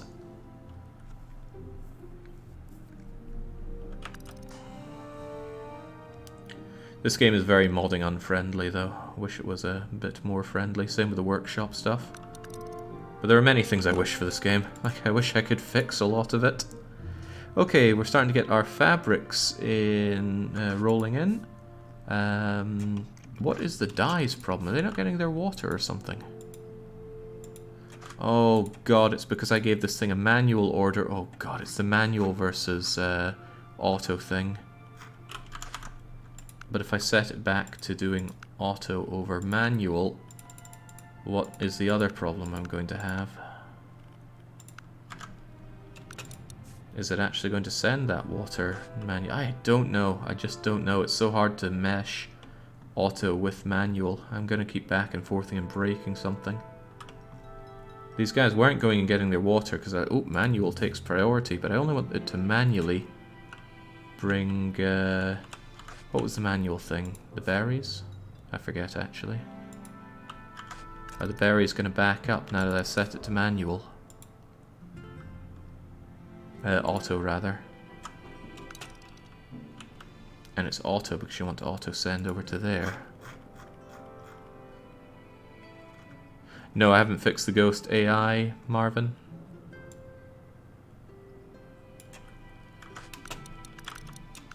Okay, this is a problem. This is a big problem.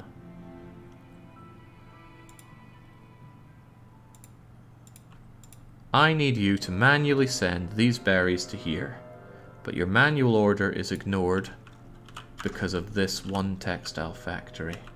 So if I reckon if I destroy this textile factory, to be honest, the ghost AI instantly scared me. I would have restarted.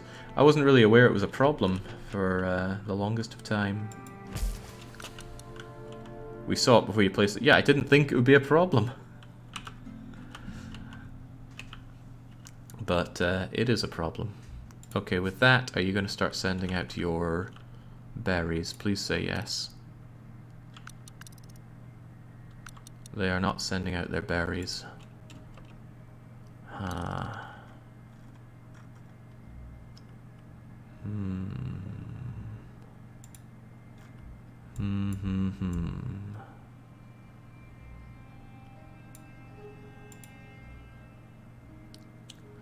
Man, this auto versus not auto thing is becoming a problem. Why can it not seamlessly merge auto with not auto?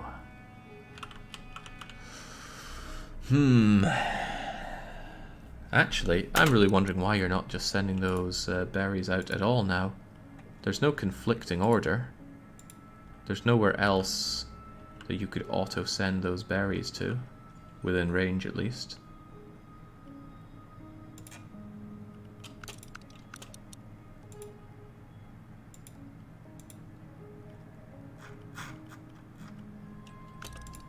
There we go. I think rejigging its auto warehouse range fixed that. So the berries will flow again. And what's you guys' problem? Probably lack of leather. And we're working on the leather, right? Yeah, the leather's flowing again. The leather up to warehouse 22, and that is warehouse 22. I just need you to actually get that leather, which does take its sweet time coming in, but when it does,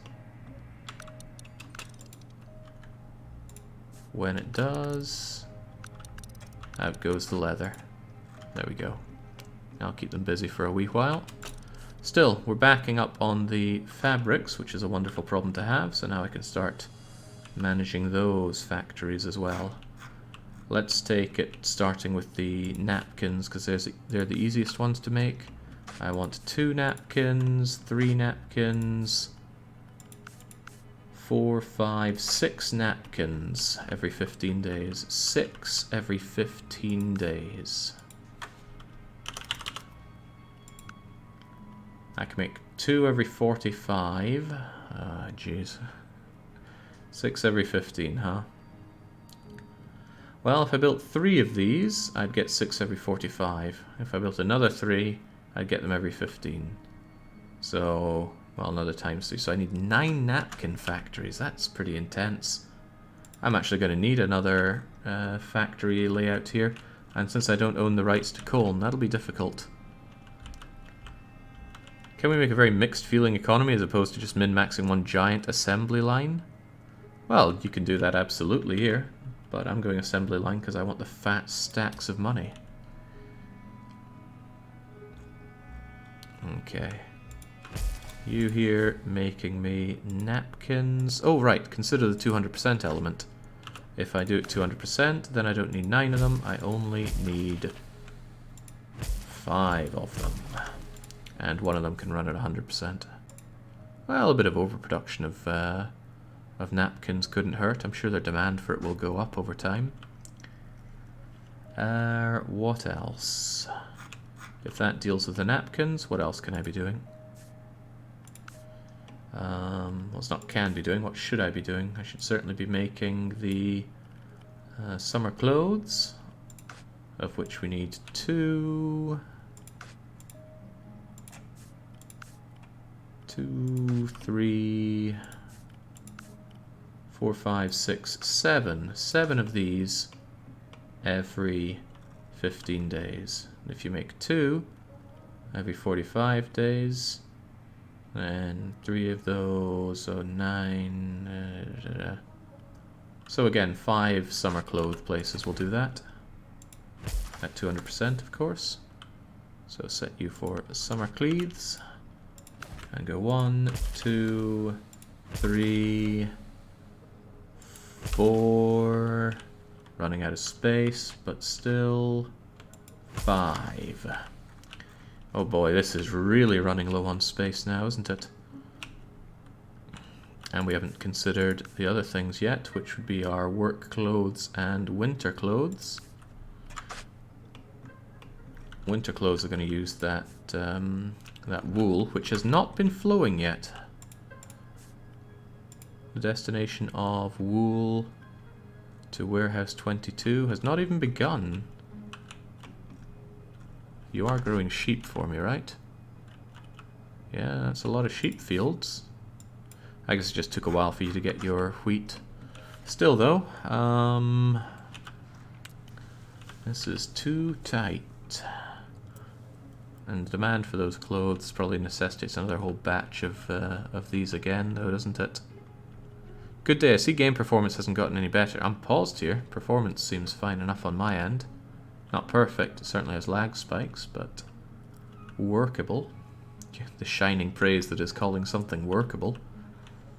I wonder if I could squeeze these in. I mean, the demand, the rate at which I make things here, probably not worth the risk, though, is it? I should probably just set up another thing here. To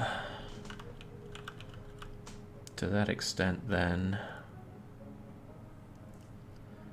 I could actually move all the heavy textiles to one place so that I don't need all the leather at one spot. There's also the auto warehousing versus manual warehousing. Here's the thing, these guys are going to automatically want their leather from here, but if I manually tell the leather to go somewhere else, then I think I'm going to run into a big issue with not having it being sent out. I don't know, and I'm not entirely sure on that one either, Wikra. Not entirely sure, sadly.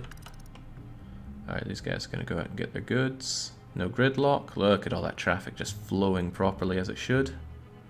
And these guys just getting to work, except you're having trouble. Why is that?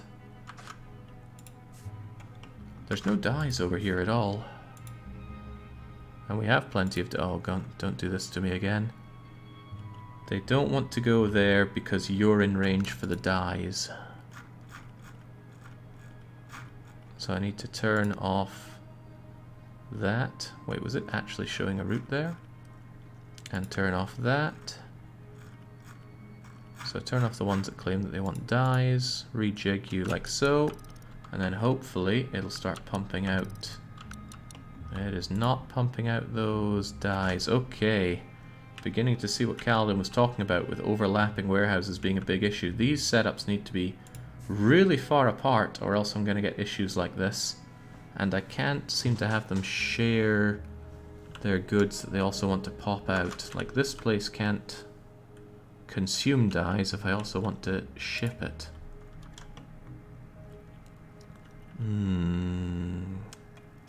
This is a problem. I need those dyes over here. But even though I tell you to do it manually, you won't listen. Outgoing. Ah, these ones are still on.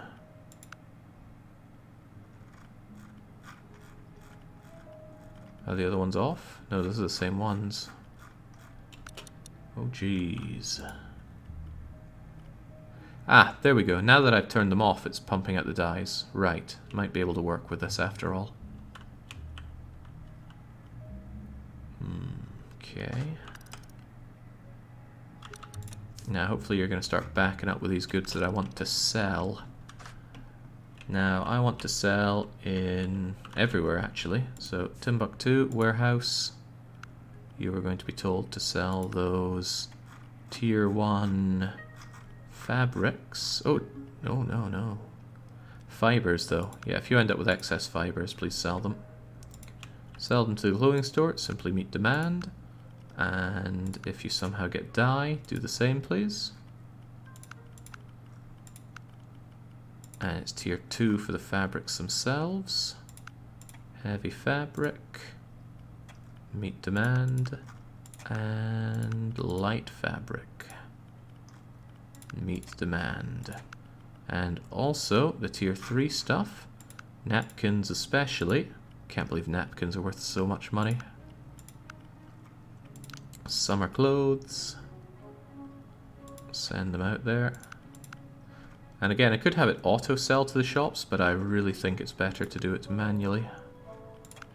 Winter clothes.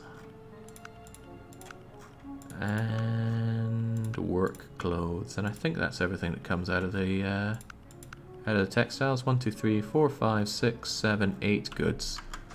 Excellent. Now I need to make sure those goods get sent over there if the need arises, which does also necessitate some manual ordering here. So, fibers, if and when we end up with excess fibers, send them to warehouse 12, send up to 30, but only send if we have excess of 30, and do the same with your dye, but I don't think that'll be a problem for a wee while. Okay, and that's all that we have from that warehouse to worry about, just dyes and textiles. It's from this one that we have all those other goods that we want to send out to them. So over to Timbuktu. I feel like I clicked on the wrong warehouse there.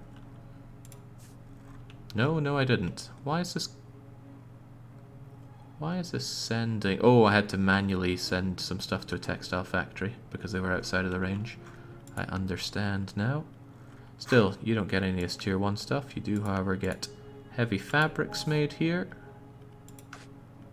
Send it by train, send a bunch, but only if you're over 20. Yeah, over 20 is fine.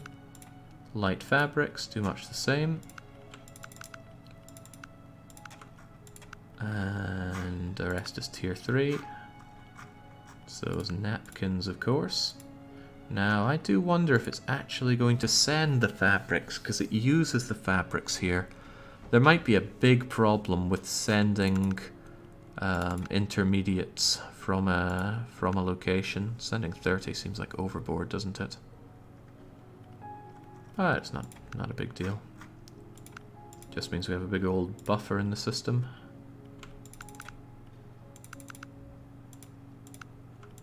As long as it's all going over by train, it's fine. And whilst we don't make them yet, actually winter clothes and work clothes might not be made here because there's not really a space for it. We'll see if these actually send out the goods. I worry that it's not going to send out the fabrics because the fabrics are used as intermediates here. Although I wonder if they're going to send anything at this rate.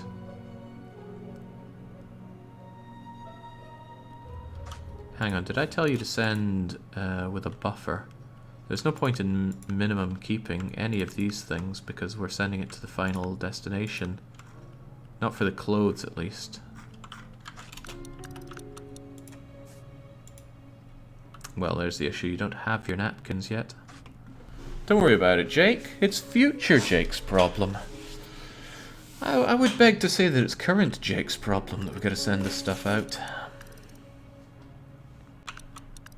They're not sending anything just yet, though. Always reject that.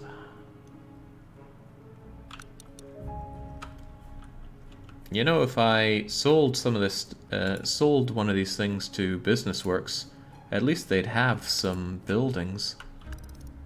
But I think the game is still... Oh yeah, I haven't checked the output log.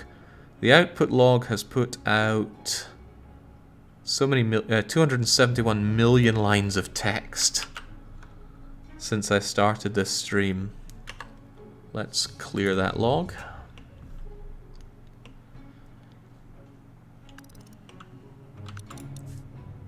It's not sending out those heavy fabrics because it wants to use them with auto. Oh my god, how do I handle this?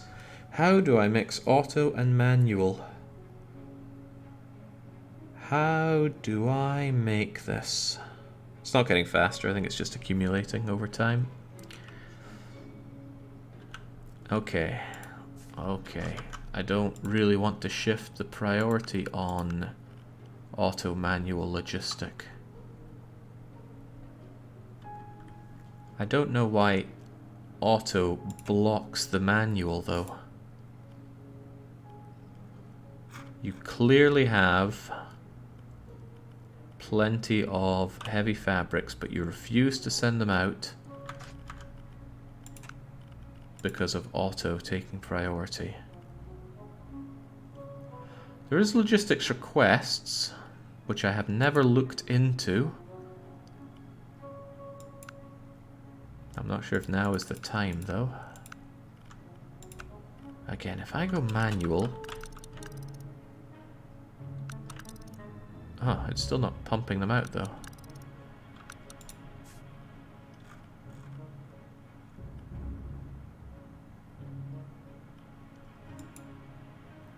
Why are you not sending them out?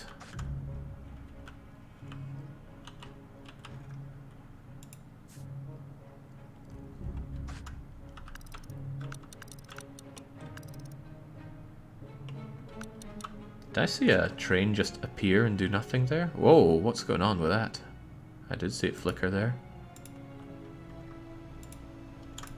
I am at a loss here. Why is it not sending out these goods?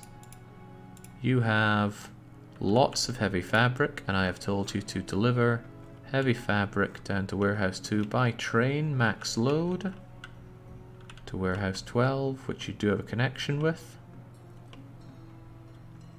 Maybe reloading the save will jump start it. That's never been the case for anything else in this game.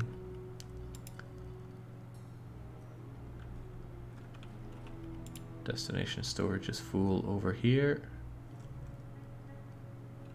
Yeah, of course, because there's way too much wheat in the world right now.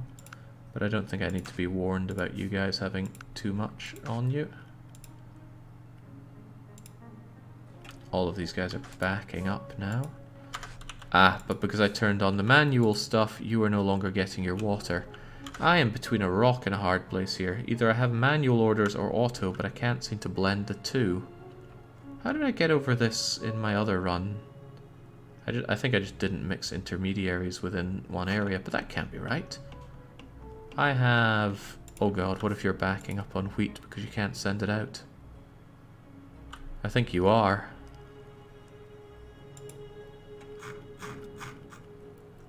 Yeah, maybe not. Maybe not.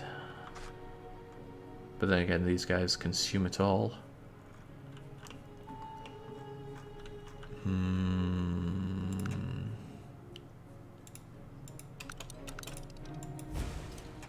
Yeah, I can try demolishing track and rebuilding it. I don't have high hopes for that though. Those trains are just return trains. How do we solve this issue? And the issue, to describe it again from the top, is that... Wait, what do we even set on? Manual or auto? I need to have it on auto, or else these guys don't take their water. So settings, auto. So auto is the highest priority dispatch, and then as soon as we unpause, these guys are going to pump out trucks that go and collect water from the warehouse. Out they go. That's fine. The problem is that that stops the manual stuff going out. It probably stop. Does it stop you sending water? No, no. You sent. You're not sending water because it's at its capacity. But why are you not sending heavy fabrics down here. Maybe this already has lots of heavy fabrics, which I missed going in there. It does not. Ooh.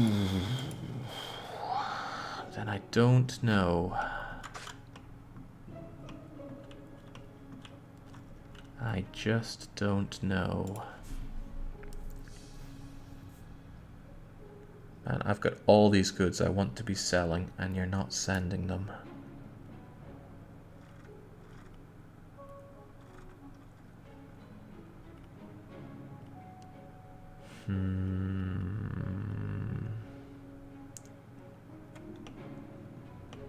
He's thinking really hard. But it doesn't seem to be enough. It would be yelling at me if there wasn't a track that leads there, and I can see clear as day there is a track that leads there. So it's not an issue with the tracking, although I have suddenly noticed something that I messed up, and that's not connecting you back up. And you also have a connection to the road here.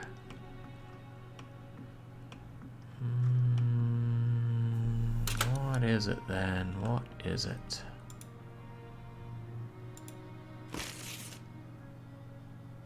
Nice to know that I can reduce your auto radius there. With seemingly no problems. Surely the headquarter less cooperation is actually sabotaging and causing all these problems. No, I don't think this has anything to do with the AI. But I still can't explain this.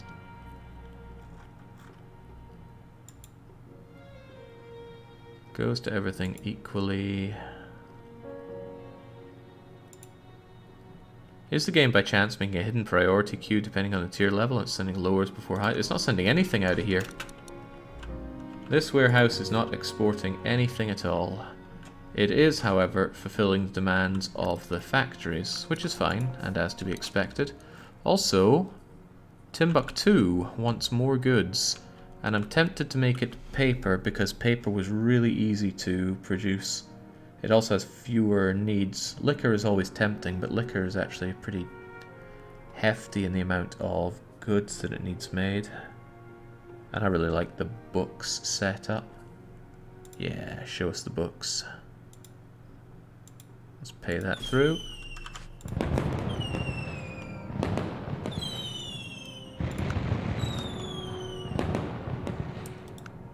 Pathing alert. Oh, there's no pathing alert. You guys are fine. Right, I am running out of ideas here. How in the world do I make this work? Well, there is one way to make it work. I don't like it, but if I removed all of these textile... Wait, no, that... Yeah, if I removed all of these factories which use these intermediates, then it would work.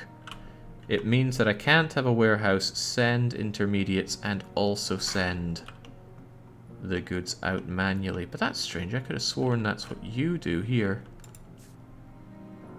Well, maybe not, because these guys eat all of it. It's in perfect unison. Okay, right. I think that's exactly what it is. And this is painful. I don't want to do this, but... cannot mix intermediary creation and usage. Wait, could I have another less extreme way? Maybe I could change you to making something else. No, they all use the fabrics which are made here.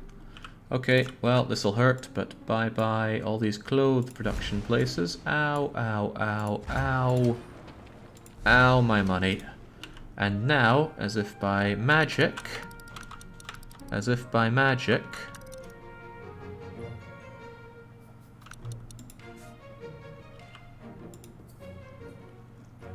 As if by magic?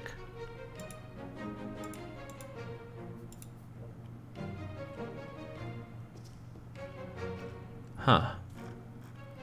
I was so certain that would have fixed the issue.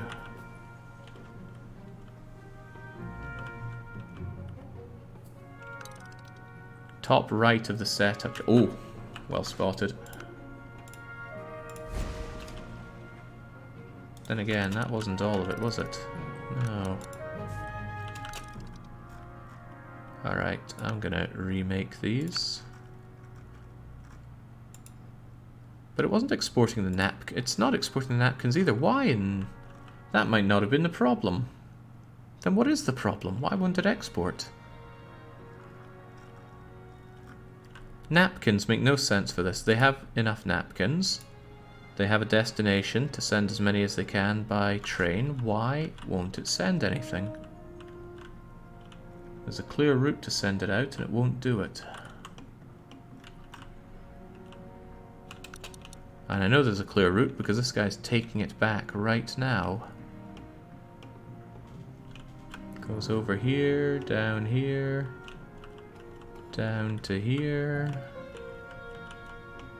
Don't make me regret getting rid of all those napkin factories. Yeah, it should come into here and then send out with a warehouse. Train lines overloaded does not sound. For all I know, it might be pathing issues, says Ultimate Evil. Can the cars reach the destination? Could it be a thing? I could set up a car route to see if it'll dispatch that way. That would be a bizarre thing to do, but I could try it. This is purely experimental, though. Tell you what, there's a route through Colne that leads over there. If this dispatches by car, then there's probably something wrong with my train network. So let's suddenly tell them to dispatch these things by truck. Son of a gun. There is somehow a problem with my trains then, because it will send it out by truck. Tell you what, would you send out the... Would you send out the fabrics by truck?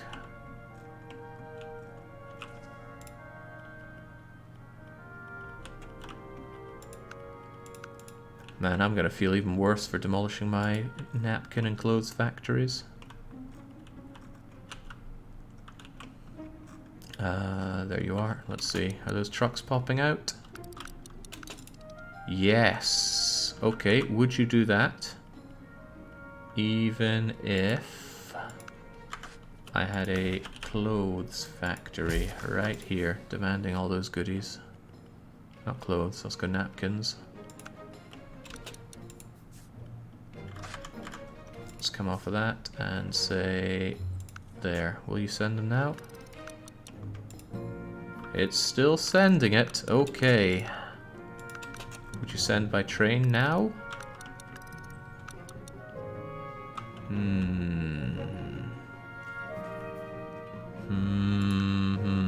Okay. I've been wrong on a number of things here. I've been wrong thinking that I can't mix manual and... Wait, but you weren't sending it out. What is the issue then?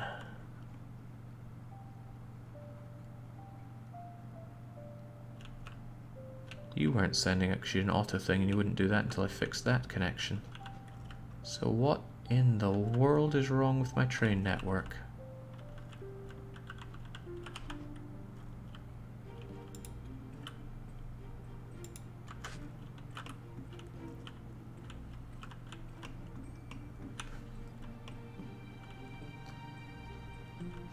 I guess I could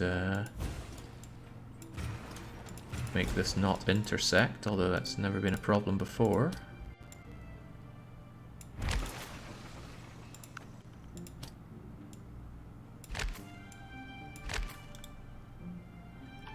Jacob, the train's supposed to be one way. That intersection looks weird. Which intersection? And yes, they are meant to be. But what's weird about it? Here can turn left to get into here. This guy can turn left to get over to there, or right to go there. And this guy can turn in, or go straight ahead. I think the intersection is fine.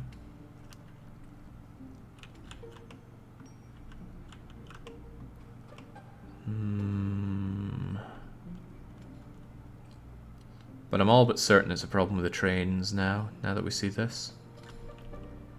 Are they coming out the same track they went in? No. No, they're not. This guy comes in, tuk-a-tuk-a-tunk, and then his return thing goes out like that. And similarly, we have trucks coming in with the leather. In it goes, tuk-a-tuk-a-tuk-a, and out it goes.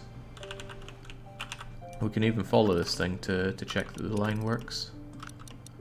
Looks like a whole lot of working to me. Do-do-do-do-do-do-do. Do-do-do-do-do-do-do. So all the way over here, and then it heads back into Timbuktu, and we can also see that this line works coming over here. So I can only assume that there's something wrong here. Another consideration is, does this warehouse even get any oil? It's meant to get oil from here, I think, to warehouse 12. Maybe there's something cursed about warehouse 12. Would stand to reason that there's some problem with this railroad bit here.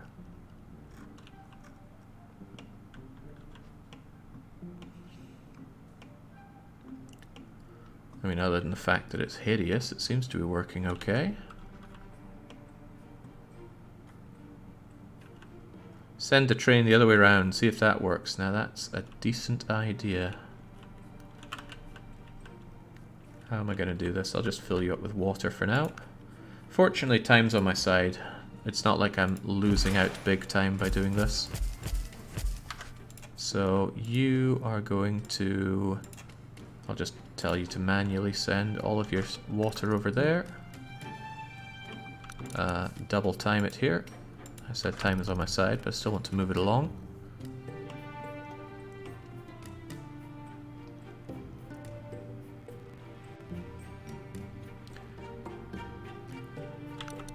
Alright, now let's say you have this water. Fantastic. I'm going to tell you to move this water to... Well, let's try and move it to where I'm trying to get stuff from, which is that warehouse.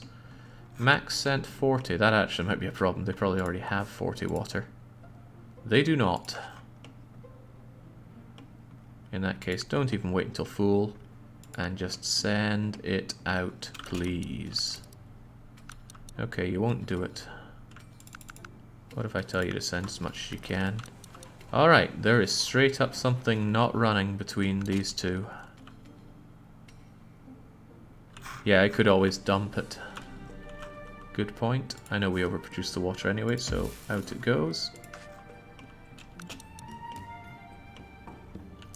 There is a problem with warehouse...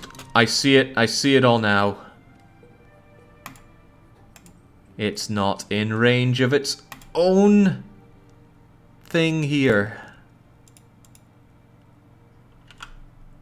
No, wait. Maybe that wasn't the case. It is, of course, in range there. Huh. I'm still going to expand it anyway, just in case. Damn, thought I had it there.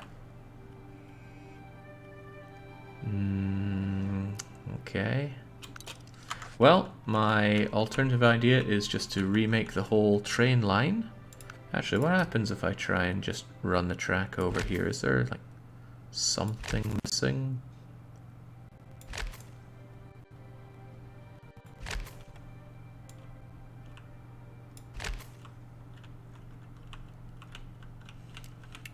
What's the smart thing to do here?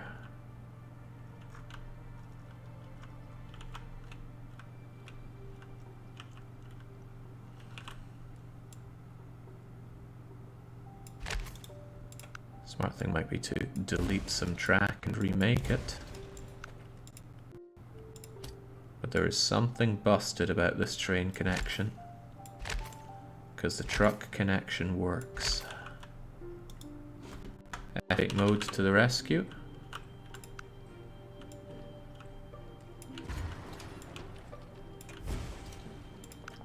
One of the more troubling things is, if it does end up just being something invisibly wrong with the tracks, it's going to be hell and high water to troubleshoot this again in the future. The other thing that's red on that warehouse was telling me that... oh, I just noticed excessive pollution. That's not good.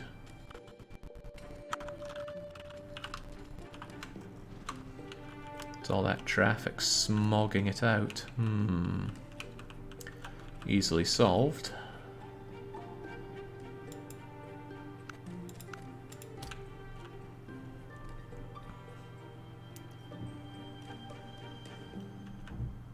Although, just how easily solved is that?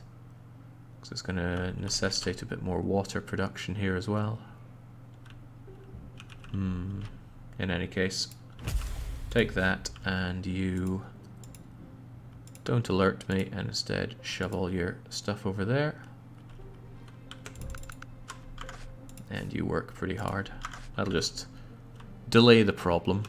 Hopefully enough, though. We've established that products are able to move from 22 to the depot. Nothing seems to be able to reach warehouse 22, warehouse 12 here. Warehouse 12 is the problem. You're just telling me that storage is full, but never alert me that on water. Lots of things are backing up right now, because I've been playing pretty fast without paying attention to all these problems.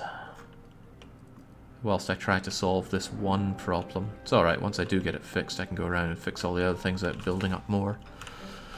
But this remains a problem. What the heck is wrong with my train network here, or my train line?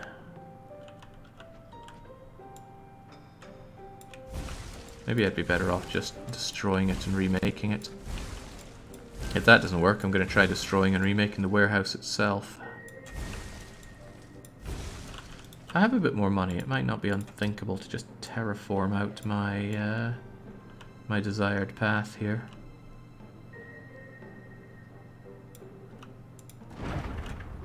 Try and minimize the amount of problems this this route could be having.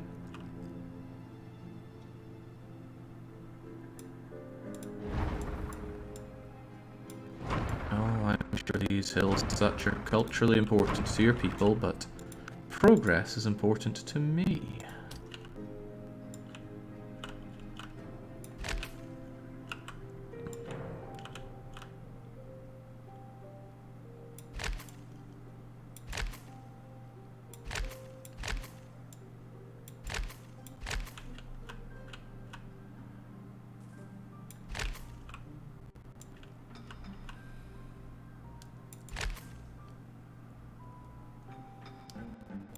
In we go. Is that somehow going to kickstart it? Because with that, I have pieced back together every bit there. No, it still doesn't want to flow. And you are still told to go to warehouse 12. What is the problem here? Is there something wrong with this intersection somehow? Tell you what, I'm going to burn this down. And I'm going to put in my preferred intersection. The one that's never let me down.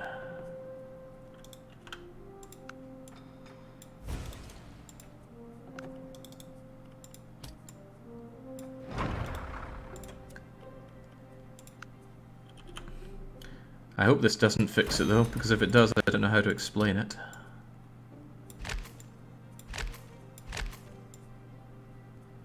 Although by the same token, I really want this fixed by now.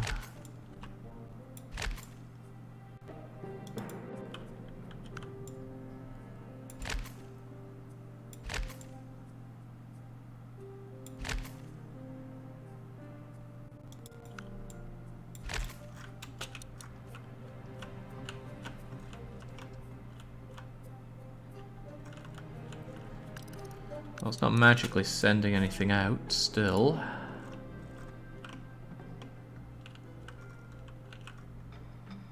How incredibly bizarre. What I was asking was more, do we need to convey things between the train station and the station's associated warehouses? They share storage. They share storage. Things magically travel between them. They just need to be in range. And you can't build them out with range. Okay. backup idea is just to completely delete it. Maybe this warehouse is somehow cursed. I'll even call it Cursed Warehouse. Give it its train terminal back. We can see that the two are linked.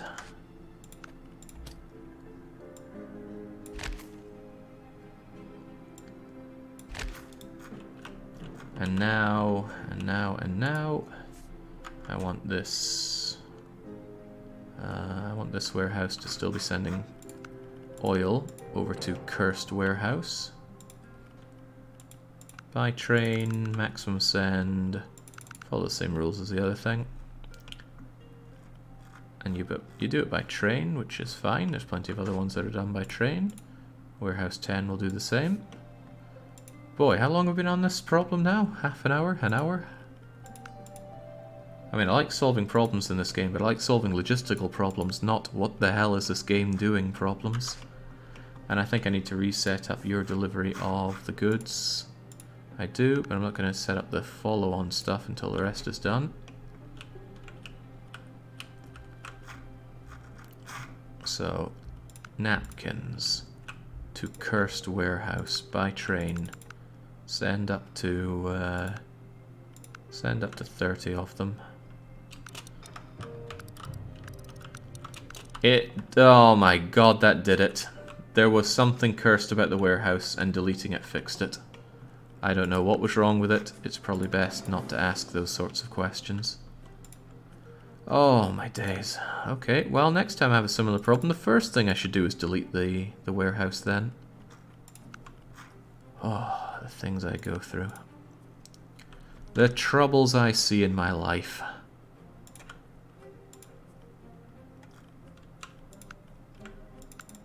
That was a real turn it off and on again sort of affair.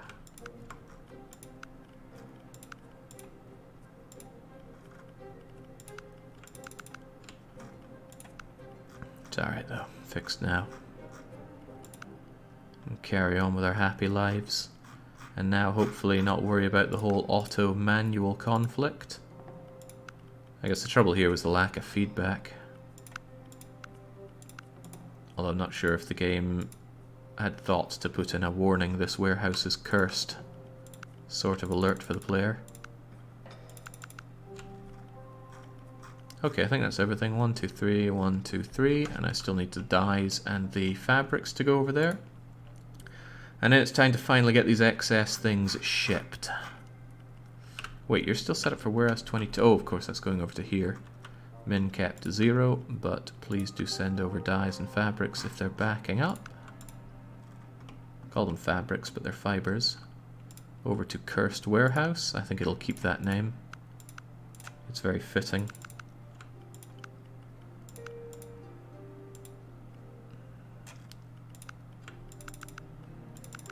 Okay, with that, I can also start sending the stuff over to Delhi and Baghdad because it has been backing up, and I can rebuild all those factories that I tore down, causing me yet more anguish when it comes to money, but what can you do?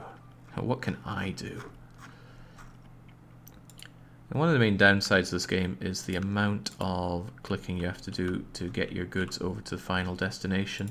And it's not a big deal, I think, because, well, it's not normally a big deal, because you set it up once and it's done forever. I think the problem with this is that the sheer scale of what I'm trying to accomplish here necessitates a lot of goods being sent out. But this is where I think it would actually help to have a centralized place. If I had a huge amount of demand for clothes, I would have one main area which produces all of the summer clothes, and another one which does all of the other clothes.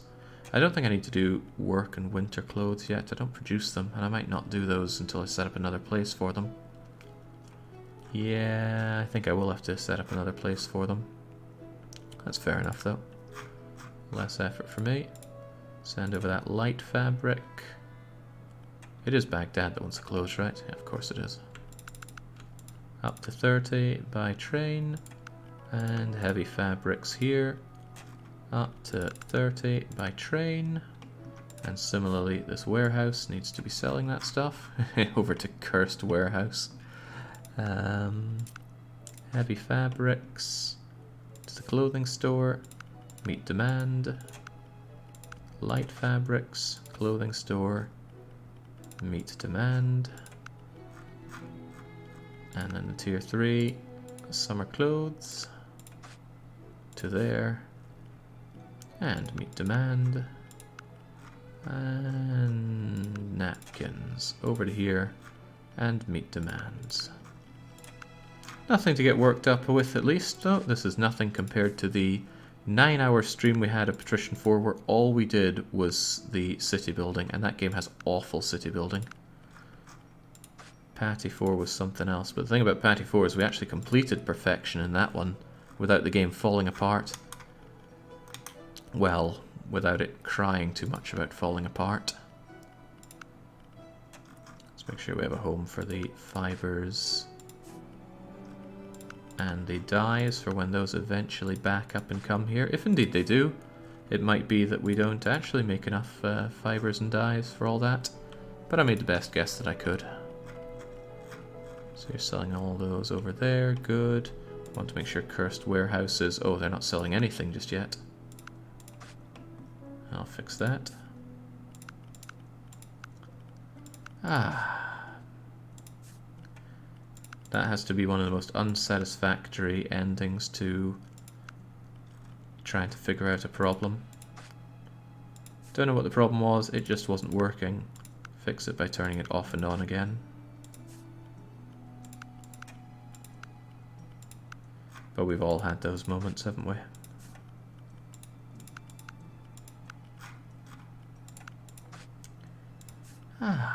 There we go, it's gone back to being relaxing. I've mentioned this before, but this game is both stressful and relaxing. This sort of stuff I find quite relaxing. When things aren't working right and you don't know or you can't explain why, that's where it gets a bit more stressful. Alright, last one is to give New Delhi their goods. Summer clothes to here. I don't know why it goes under the top one. There's lots of these little things, these little imperfections that Factorio would be on top of, no questions asked. But this game, I don't know, I feel like it's been a case of, well, it kind of works, good enough, we'll move on to the next thing. Which is a pretty paradox approach. Is that, this game I can believe is made by small indie company, please, no bully. Paradox ain't no small kid anymore, although it still likes to masquerade as one.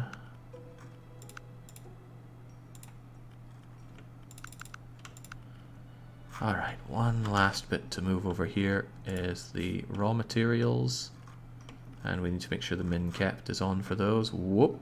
No, that's warehouse 22, that's fine. It's cursed warehouse, which is a problem. Oh, I didn't send these over to Baghdad, did I? Yeah, New Delhi is getting pretty big. Too big for its britches by now. Fortunately though, we can do whatever we want with it. We got the rights to be here. Maybe Jake possibly disabled the train depot person of the warehouse separately. I don't have this game, so I'm not too knowledgeable about it. As far as I'm aware, there's no way to just disable the train station. You can't really select it as its own entity. It is just part of the warehouse. And there's nothing here to toggle it on or off that I can see. So I do not know what happened there. I also lost track of what I was doing. Let's see, warehouse 8. That's right, I sent the stuff over to there, but I also need to send it to warehouse 10. Warehouse 10. Wait, it remembers min kept there. Ah, no, it didn't. I was looking at the wrong place.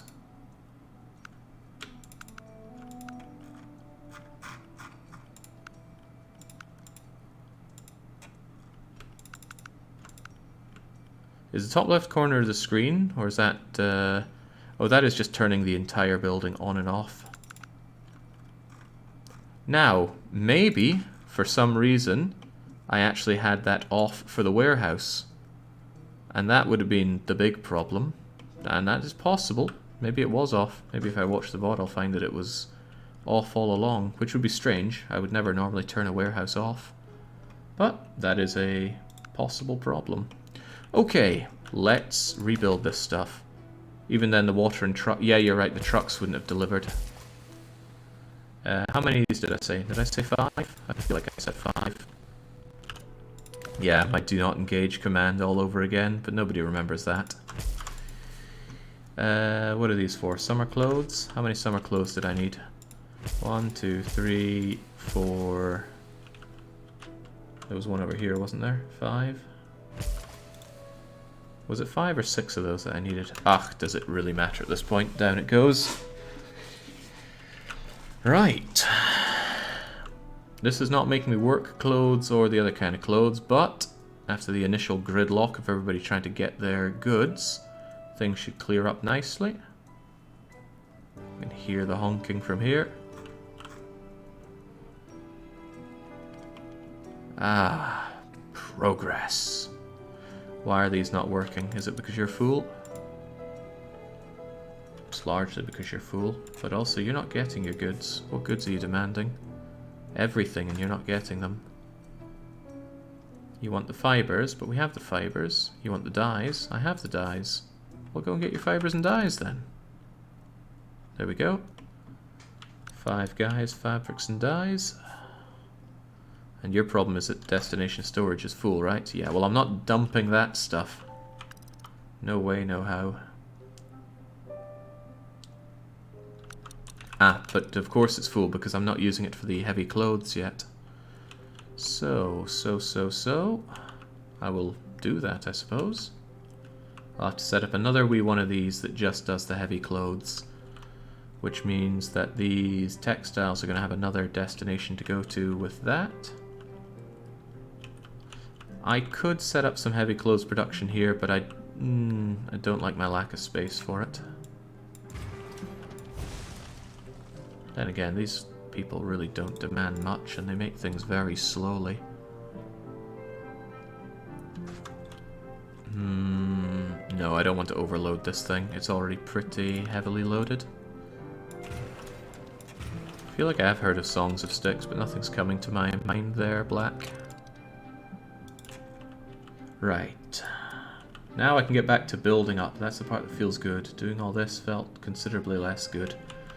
Bearing in mind that your range sticks out to there, I don't want my own factory range coming out more than that. So all entry warehouse needs to have that range and then another bit. Or it could just be considerably smaller. Smaller might actually work, because I'm not going to need a lot of factories here. Thank you, autosave. Come on, autosave. Very, very invasive, this game's autosave. I am not its biggest fan. Right, your range needs to be reined in considerably so you don't overlap with that. Interestingly, that might be okay. No, it's not okay.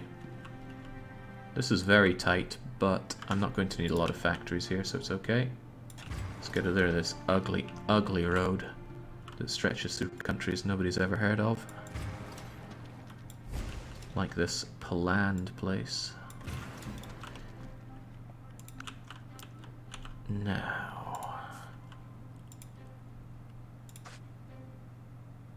I can shove you over here. No harm, no fuss. No harm, no fuss. What's getting in my way here? Maximum building count.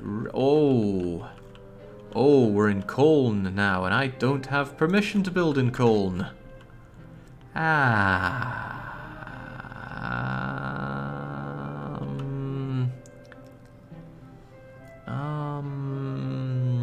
I can work with that. Yes, I can.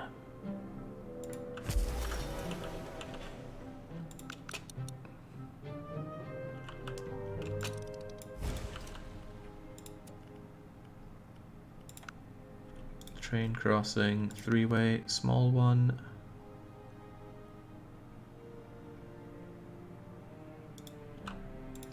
requires a little more space.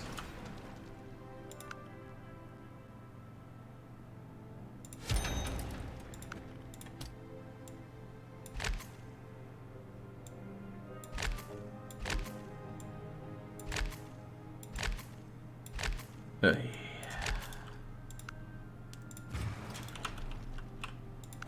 Jake, for avoiding the circles overlapping, could always help to offset the warehouses in the north-south direction. Not sure what you mean by offset. Oh, you mean in terms of this design? No, probably not. The center is important there because I wrap it around with industry like so. Oh, you probably mean when I'm laying them down, put them down and up. And that's not a bad idea, but there's a lot of offsetting there, and it would mean I need one kind of here and here. And I'm not sure the train tracks would go through so well, but you might well be onto something. But I'm not doing that right now.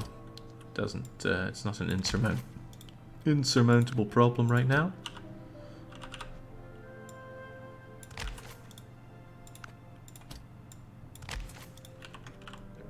Okay. Let's get back to actually building stuff, which is what I really want to do. That pathing alert is false. I'll see to these production alerts later on. For now, how many factories do I need to produce? And this is just winter clothes and work clothes. I don't think it's going to be many. But I do want to finish this off. Well, when did you get a liquor store, Timbuktu? I didn't agree to that.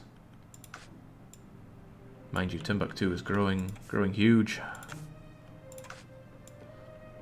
So, when it comes to winter clothes, of which the output is 2 of these, I need 2, 8, 9, 10. 10 of those every 15 days necessitates 5 of these working at 200%.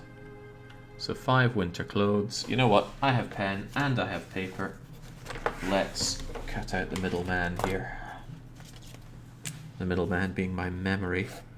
5W means 5 winter clothes. Work clothes are done same rate, same output, and we need 2, 6, 7, 8 of them. So there's actually a lower demand there, which means I can get away with only 4 winter and work both start with a W. I've betrayed myself here. In any case, that's only 9 factories. This will be tiny. Truly tiny. I probably could have shoehorned 9 factories in here. The question is if it would buckle the throughput of all these, all the trucks on the roads. I've never played this game and I'm terrible at this kind of maths, but watching you work it out is very relaxing. I mean, that's the big part of this that I truly enjoy. You're only 3 wide, and that is within the range of here. Some of it is not, though. But we'll do what we can, for we must.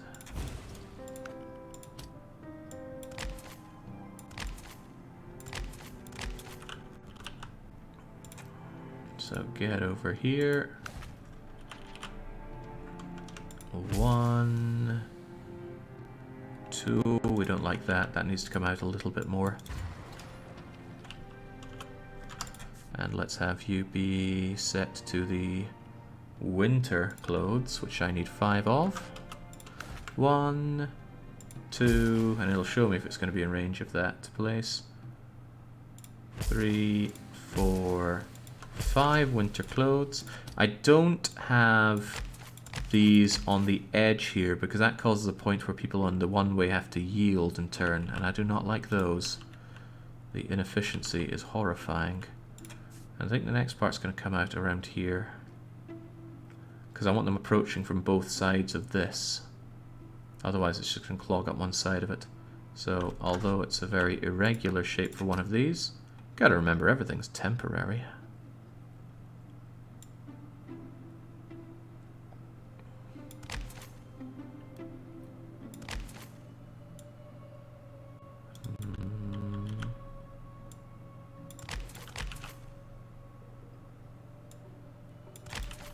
Okay, and remember, only 4 of these are needed. So how's about 1, 2, oh ho. again, just blasts me over there. It's buffering my input when it's loading, and, well, you can see how well that's working out. 1, 2, and there's our 4 places for the work clothes, although they're not set to work clothes just yet. They will be.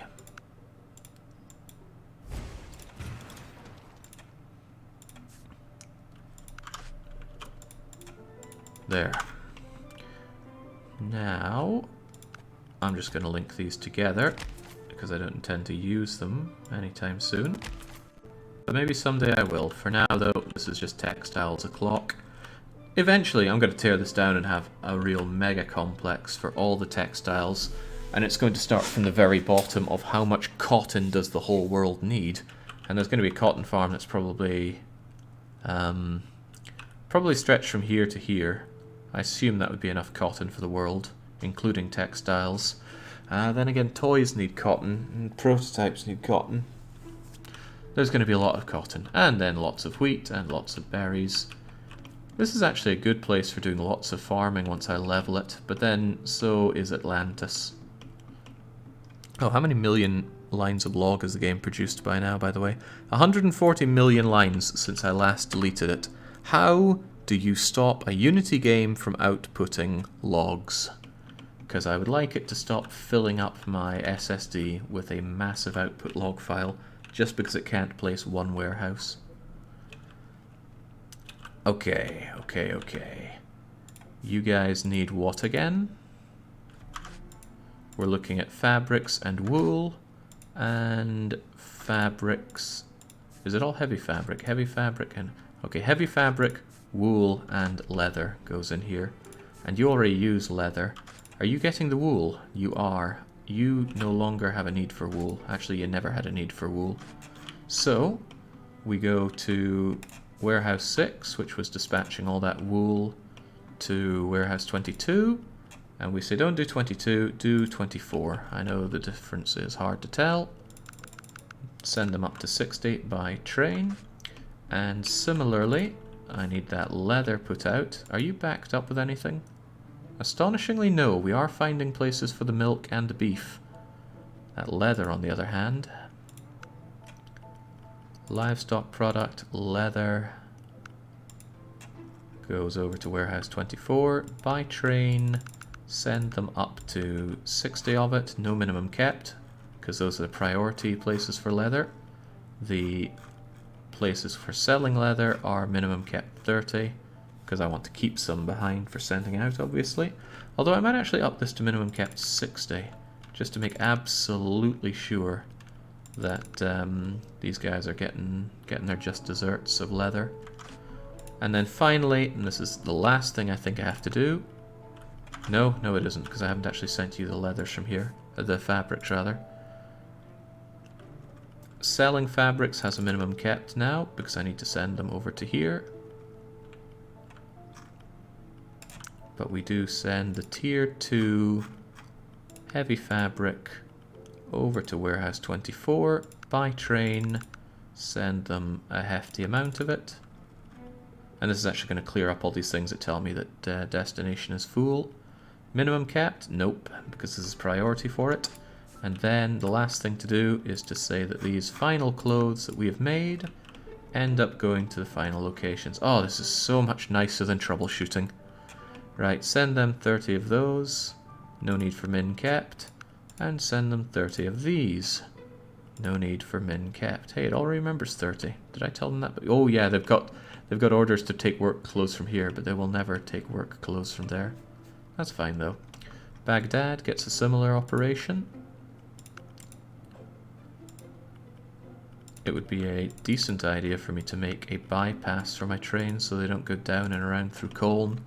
I mean, it would be so much simpler if they just went down and over here rather than over, down and over.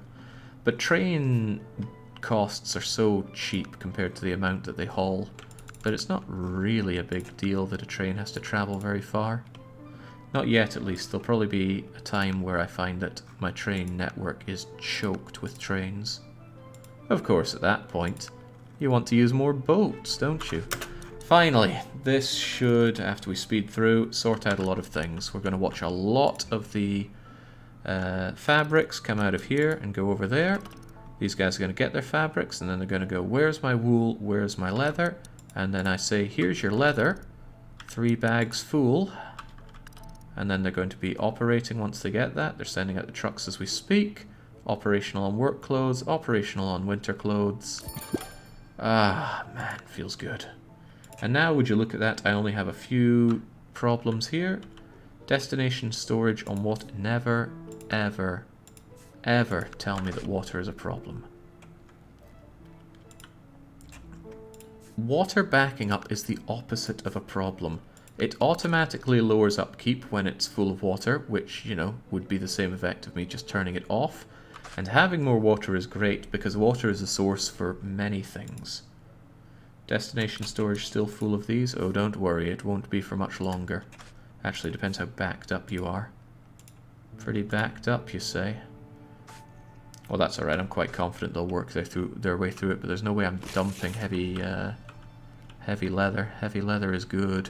What I will do to offset some of the issues is actually turn some of these off. If I turn a bunch of them off, I can turn them on later on. And I'm sure we'll be fine. Excess will be sold, even of the dyes and the fabrics. This excessive pollution's a bit of a problem. I'm actually surprised that this place is so polluted.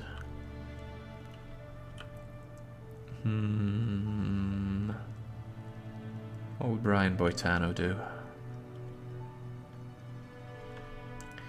Maybe my design here needs some work if pollution is an issue. Air purifier's a bit too thick and chunky to fit in here. I could widen it so that I have space for an air purifier on both sides. And yeah, actually thickening it might not be a bad idea. It gives me more space to level out these things inside. I will redesign this actually, but not this one in particular. This one in particular, I could just... Let me think, the water is in perfect unison with the production here. New loans? I don't do loans, but if I did, I would want that. It doesn't change the fact that I need something purified here.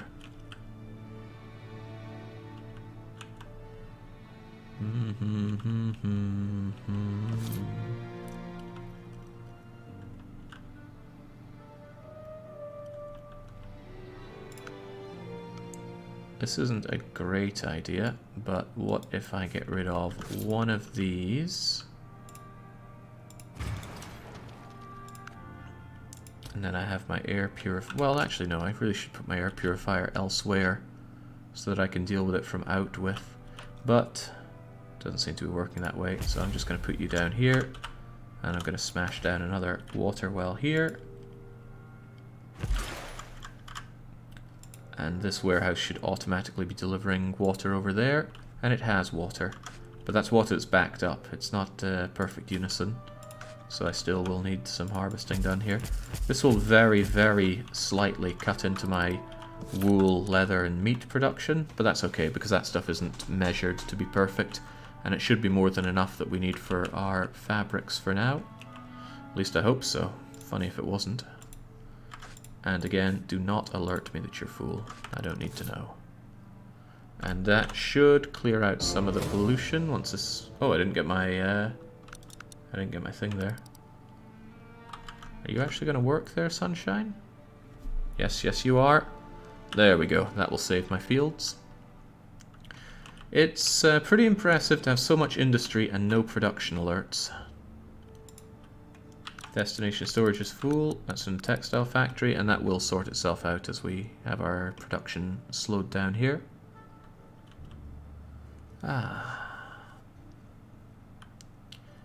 What about read protecting or altering security permissions on the log file? I tried putting it to read only, but it still wrote to it.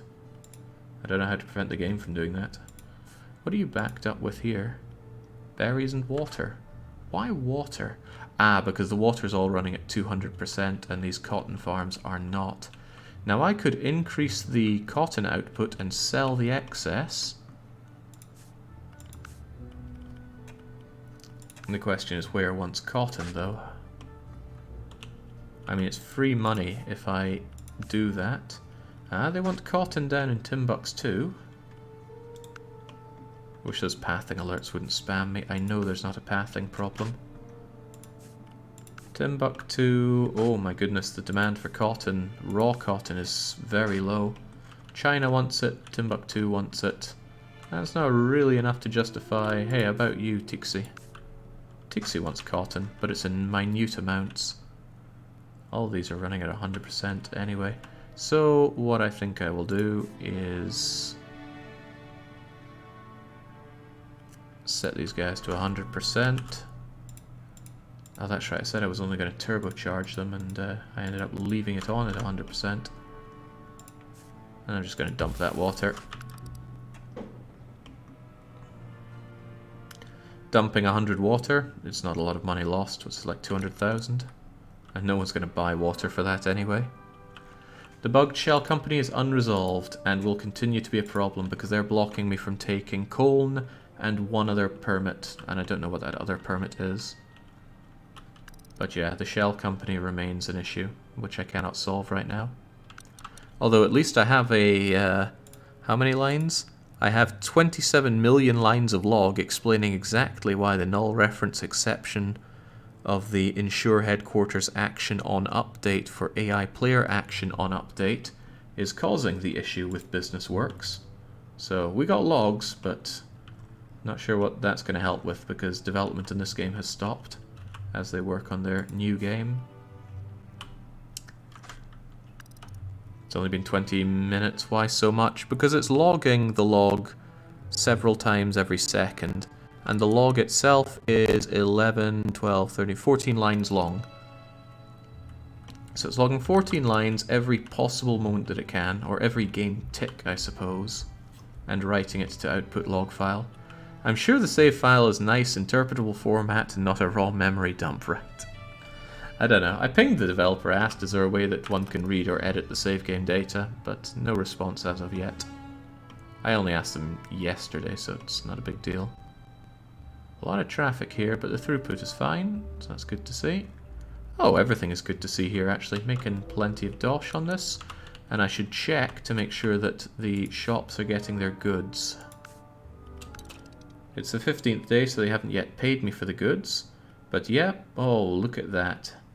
They haven't got their winter clothes, but those haven't really popped out yet. But they're getting themselves their fabrics. Storage is full. What are you full with? Not water again, I hope. Wait, you're full. Dump it.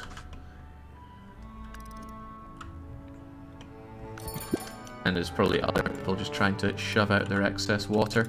Just dump the whole lot, right? Let's keep it in good unison here by dumping the excess.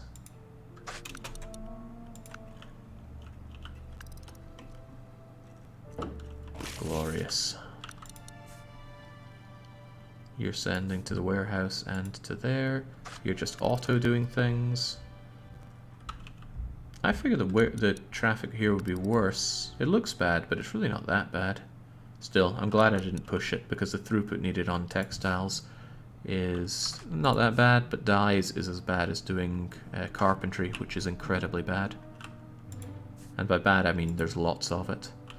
I was wondering where all the clothes are. Why are you not delivering the clothes to the warehouse?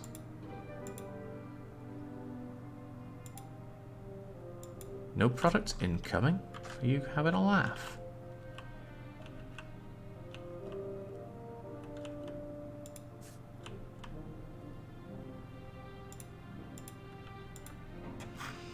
Okay, what is it this time? It's always something, isn't it? You do come in here. The road network seems fine. But none of these are being delivered for some reason. Because they're... Oh, I copied over a manual one, that's why. And I've been copy-pasting manuals. But this is the opposite of a problem. Could have been a problem if I hadn't caught this. And I would have caught it when the game alerts me that these guys were getting full. But when you copy and paste a building, you also copy and paste the fact that it has an auto or manual destination slot. and we need these to be on auto.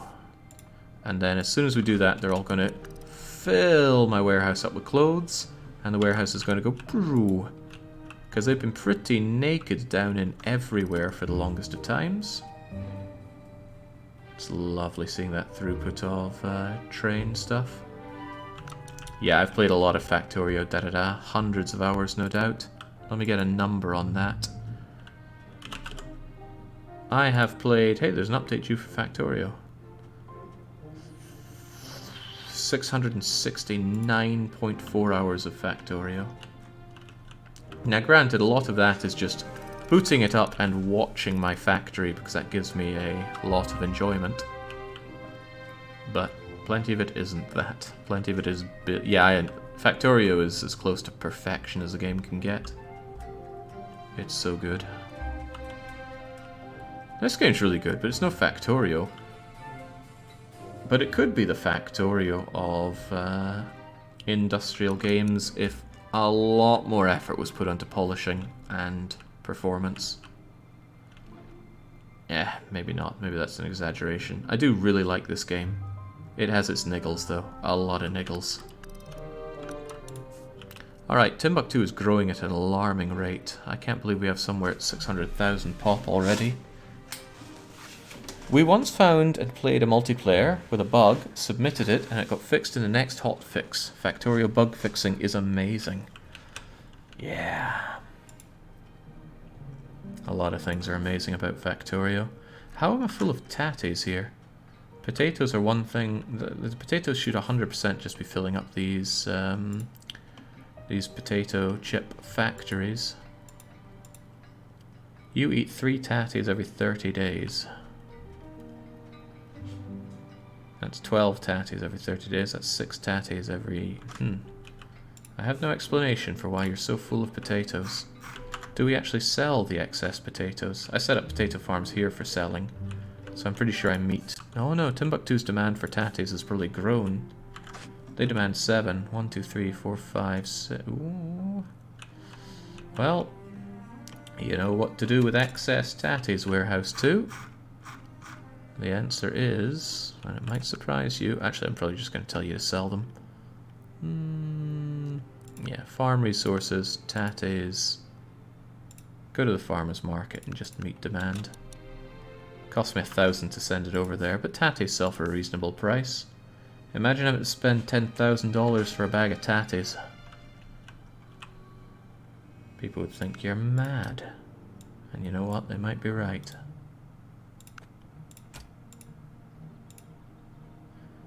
Let's flatten this in case I'm oh, well, I wonder. You know, something I haven't tried... Oh, I can't terraform in Thule, can I? No, I bought Thule. I own the rights to this. What if there's something stopping them trying to place their warehouse? Actually, the thing that would be stopping them is me owning Thule. So I wonder what Business Works owns. Gee, I have no idea. There's so much experimentation I could do to try and fix it, but it would really help not to do it blindly if I could get someone who understands it to check it out and see what's going on. Just to stop this shell company from spamming my logs. I don't know if that's slowing down the game at all, but writing millions of lines of logs can't be healthy.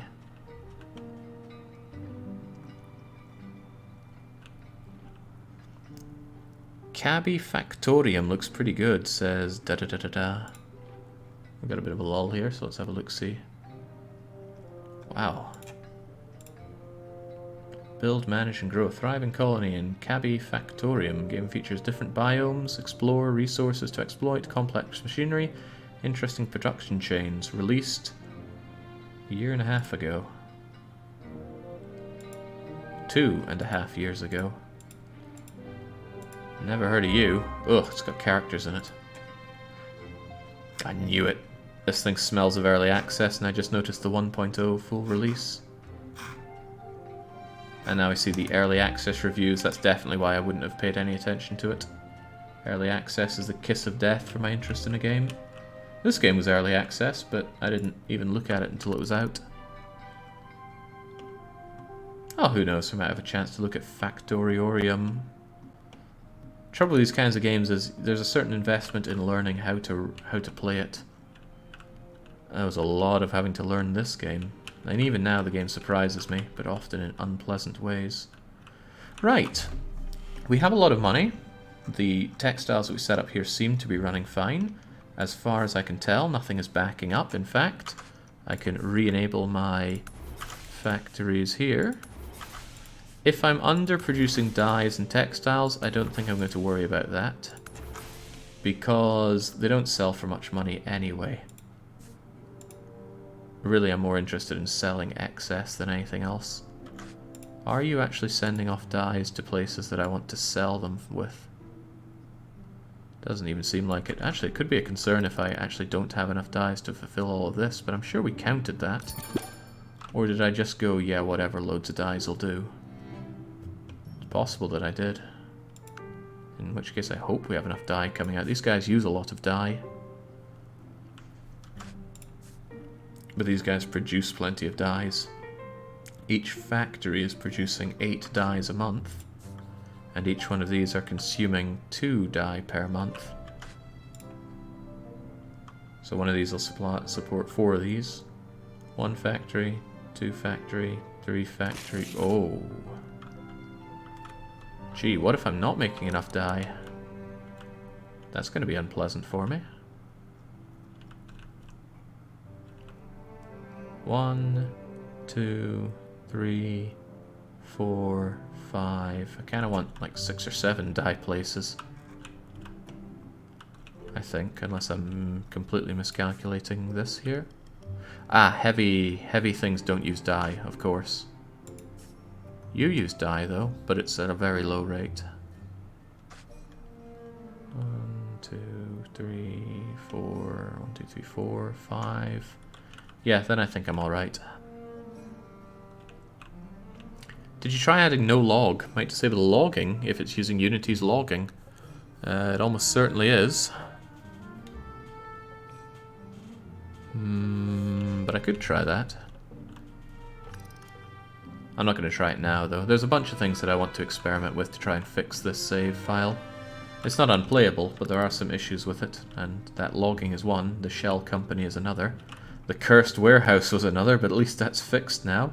Fixed and making me loads of money. Wow, the textile industry grew my income by about 3 million each month. I like that. I like that a lot.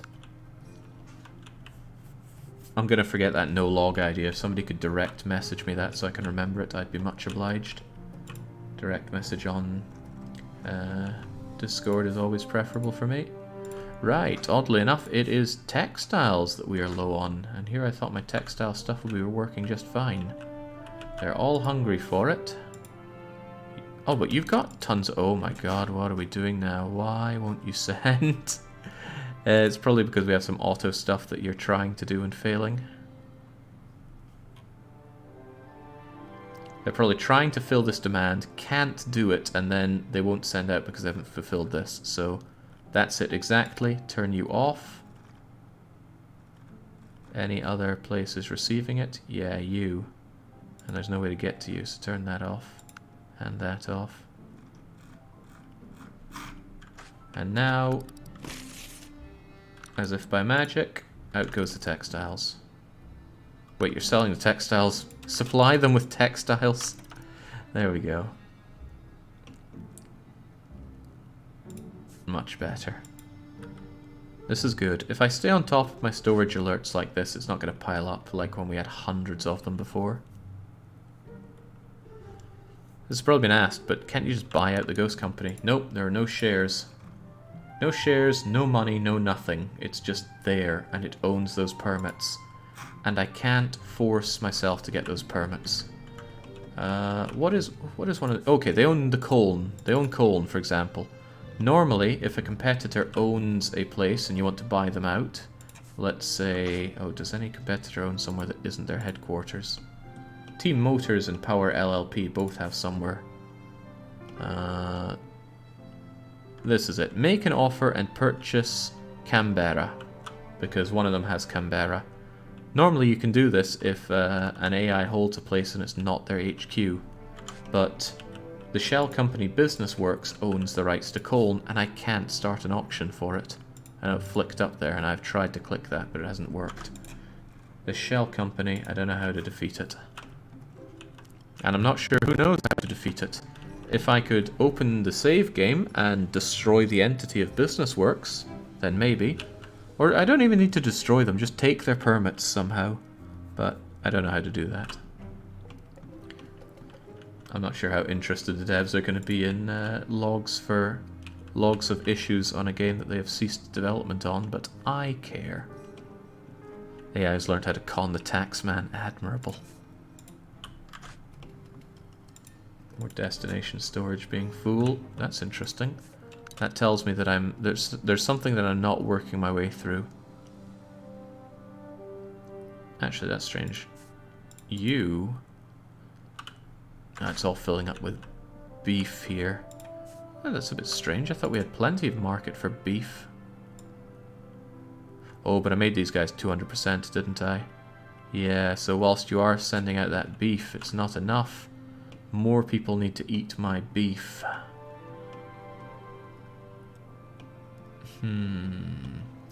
For what it's worth, we can send beef internationally. At somewhat great expense, but it could be done. Fort George, for example. Well, they don't want beef, so screw them. Yukon. Yukon are hungry for beef. Santarem. Santarem is not hungry for beef. Buenos Aires. Buenos Aires wants beef. Cape Town. Cape Town wants beef. Canberra. Canberra is guy hungert for a steak. So, and this might seem a bit mad, but what we can do is we can say, oh my goodness, we've got excess milk as well, don't we? You already ship out oil. It might be better to have another dedicated place that ships that stuff out. How about here? North African shipping lanes could be open for business.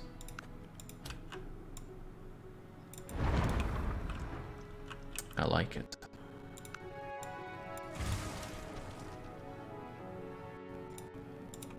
So the problem is I've got too much milk, beef, and the other thing piling up here because I needed to increase my leather output.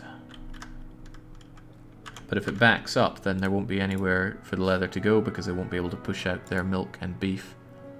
So, wow, the leather is actually backing up as well. I can't believe that. And that's even though they're shipping them out. It's send over 30 for the leather. No, it's send over 60 to the other places.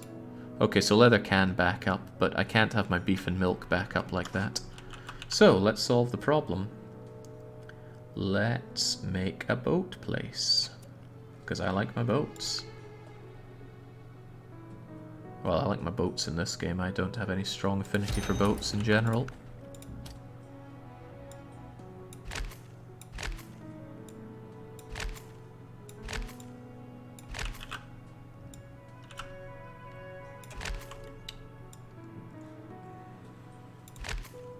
No, this one actually needs to go out a little wider. Again, it just scrolls me over there.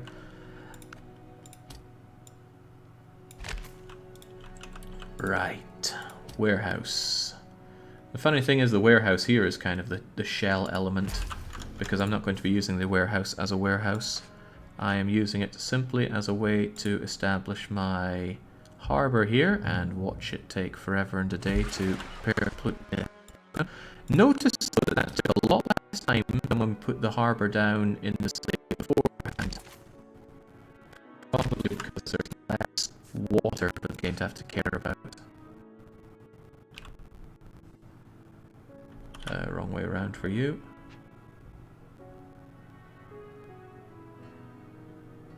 Let's just have you tucked together like so. What a cute network here. It could only be cuter if it had a little zeppelin to go with it. So the office of this place is take goods out of my my big old farms here and export them by boat. So what I'm going to do is I'm going to say you now have a new destination. Oh my, did putting down this one thing cause a lot of beep booping? That zoom or something is chugging hard. Interesting. Let me know if that comes back. I got almost none of that. Well, that's not good. Yeah, the game does really stress my memory and my CPU. Which, thinking of all the streams I've ever done, I can't think of other ones doing. I think it's just laying down the naval thing, and then it suddenly does all the pathing calculation. It's probably not done very well. Still, beef and milk goes over here. And I want you to send a lot of it over here. But don't send unless you have some backed up. Should I do the same with the leather? I think I should. It's more to ship around. I'm sure the leather things are fine here. It's killing the audio buffer. I think a lot of the issues of this game come to light when you play on a large map. I remember seeing some dev posts during early access saying something along the lines of, yeah, the game isn't optimized for that kind of thing, but I'm sure we'll take care of it later.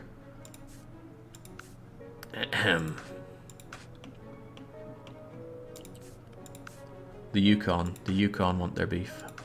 So, beef goes over to Yukon warehouse by boat. Send them up to 60 units of it. There's no need for minimum kept here whatsoever. And do the Yukon want milk? They don't want milk. I've got to be careful not to press escape or I'll get rid of all my menus here. So, just send them over. Oh, Christ, I got rid of it anyway. And Yukon, be sure to sell that farmer market all that beef. Great. By the way, Fort George, do you want milk? You do want milk. Well, that solves that then. So what I can say to here is take that milk and send it to Fort George warehouse by boat. Give them plenty of it. Spoil yourself with a Ryzen Jake. It surely will not gulp up 16 physical cores. Well, that depends how multi-threaded this game is.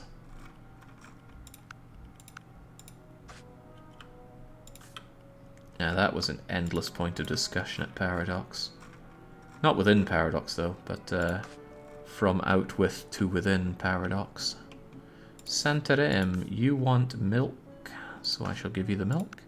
I don't think my stuff here is backing up a lot here in terms of milk and beef, because it took a long time for me to be alerted that there's too much of this stuff. So only a few of these will probably be enough to handle it. Because thinking about it, these guys drink a lot of milk and eat a lot of beef. 7 units per city per 15 days is a lot. I mean, you need a lot of cattle farms just to meet that. But I want these set up so that if there's any hiccups along the way, we'll have it dealt with. Buenos Aires, what were you after, if anything? Buenos Aires want some milk and some beef. You know, it's kind of a sick pleasure I'd like to indulge in some days. Have a big old beef steak with a tall glass of cold milk. I don't know how well that would go together, but I wonder if it would have that kind of oyakodon feeling.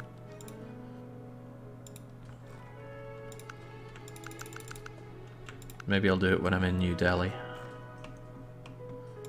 Poor Cape Town. Cape Town get almost no love, but they do want some beef. I'll beef them up.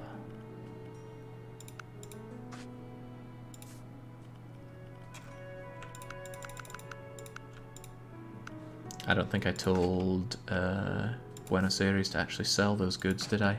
I might have not told Santarém to sell those goods, which is a common mistake I make. I keep giving people things and not telling them to sell it. Milk. Sell your milk. Oh, I did. Okay, but I'm sure I didn't do it for Buenos Aires. Buenos Aires wanted their milk and their beef. So sell their beef. And sell their milk. Meet demand, don't wait till full. And if I do Cape Town, that should be everything covered. And Cape Town want just the beef. So Cape Town, beef, sell to, not the hardware store, but the farmer's market. And let's make sure they get le boeuf.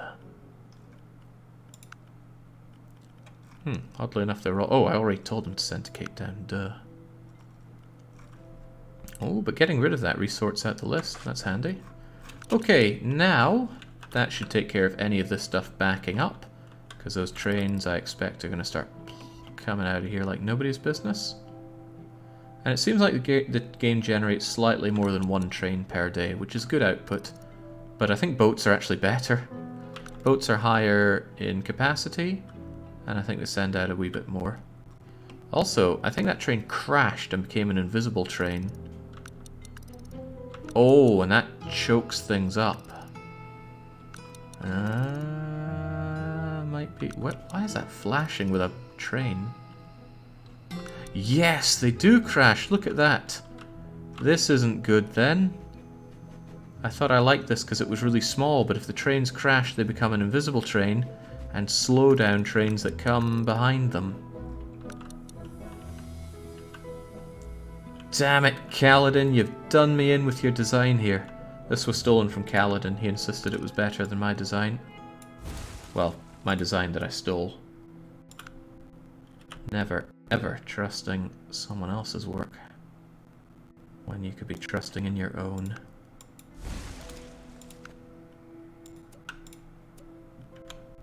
Is there a cheat to trigger a random event? Oh, there is a cheat to get... no guarantee you can get the event with a buggy company. You mean the event to do what? I don't know. Again, Jake, I remember during the last campaign an AI offering to buy you to buy them up during an event. It was the other way around. They offered to buy my land. I just misread it. Ugh, who could ever misread it? If it's gone, that'll be a blessing for us all.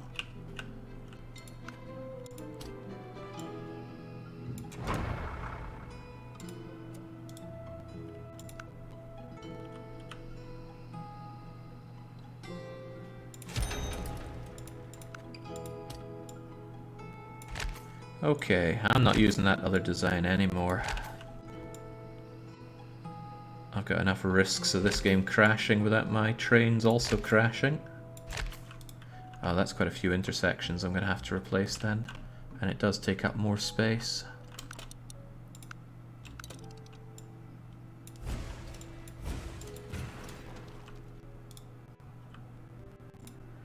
Doo-doo-doo. Get my three-way.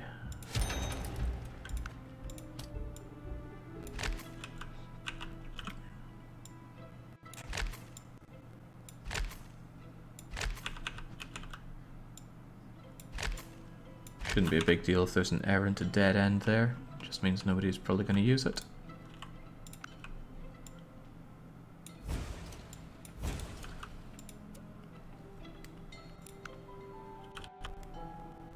Oh god, this is too big for this. Oh, that's a problem. Okay, well I guess I just have to hope those ones don't crash for a while.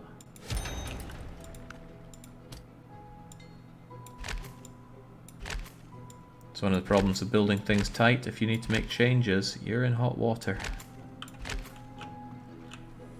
And there is space to rejig this one. There's considerably less space to rejig that one. But there's not no space. I could demolish that and rebuild it elsewhere. Like here, for example. A bit ugly, but it works.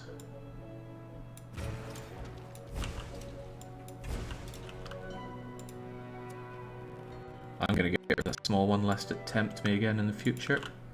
And just stick to this.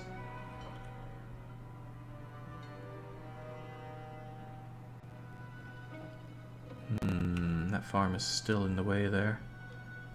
Or the purifier's in the way, or... oh jeez. Oh jings.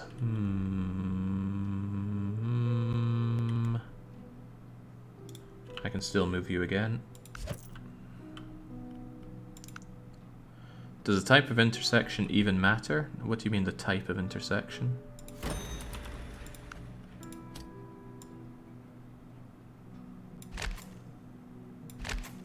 Does the game prevent crashes when merging? Is only the crossover a problem? You know, come to think of it, I don't know. But they tend to yield. When it's two of them trying to merge onto one, I believe trains yield. But if they're coming in opposite directions, I think they just smash into each other.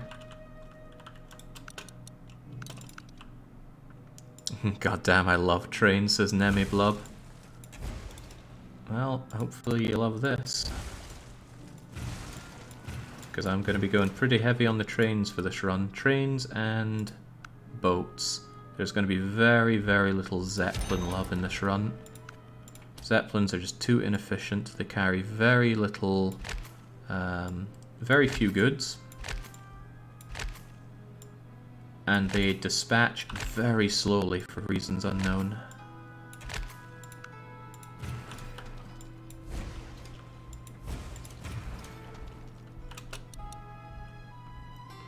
But a perfect Earth would transport everything by Zeppelin. No. Again, just shot my camera over there. Aye, this'll be a bit tight. But not insurmountably so. If I get rid of you, and I bring my three-way in like so. I don't like how big and chunky this is compared to the other one. But if I put you there, there should be just enough space to connect you two up. You two will connect up easily enough. And over you go. Hey, alright. With that, I've replaced most of them. Not you, though. You're in a bit of an awkward spot.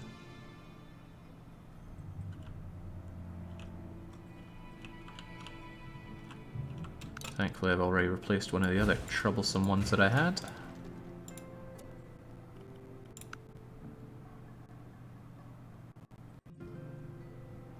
I need space enough for you to pop out over here, but I think that's just enough. Might have even been more than it needed, but that's alright.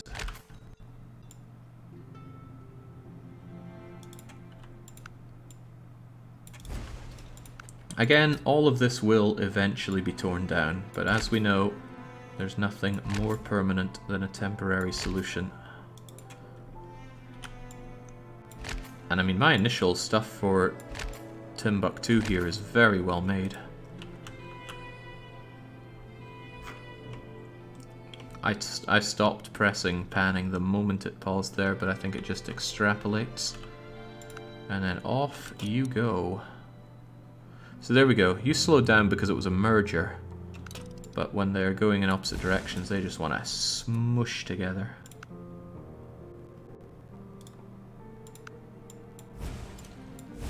Let's give ourselves as much room as we need for these three ways. They're pretty chunky things.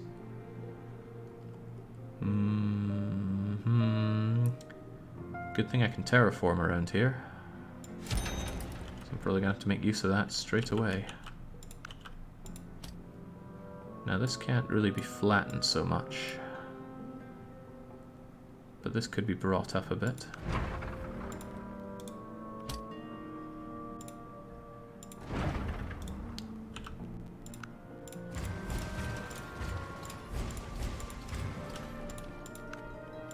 And then down we go. This is one of the most painful things about not having permits. Not being able to terraform can mean you are severely limited in where you place everything else. Including, but not limited to, your warehouses, which are pretty much the most important thing for placing into areas you gotta trade with. Because one particularly good area can do a lot of the industry you need for several places, but you still gotta get it there. Okay, I already made it the good one over there.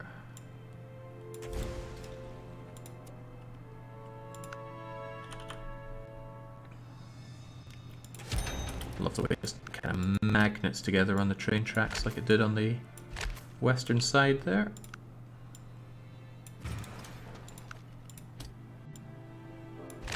Yeah, and for all the effort I'm putting into these train tracks will definitely be torn down in the future when we are moving everything everywhere. Still, I think that's all the train tracks replaced with the ones that should cause considerably less crashing now. Although some of them are turning ghost because the stuff that they already had disappeared there. That's alright, that'll clear in a few in-game days. Also, I'm going to save the game. It's funny, the flaws of the new setup are pushed on future, Jake. The flaws of the old setup are overlooked and ignored. Timbuktu's setup is actually really good. It is really good. It's still going to be changed, though. Perfect world. Let's make this the 4th save. Zeppelins do have that advantage of absolutely zero traffic involved, but they can only carry, what is it, 8 products when researched to be better, and they are researched to be better. Speaking of, I've not been researching in forever. I'm going to, I think, take care of all of the 3rd level of research now. God, when do you ever need wall panels in this game? There we go.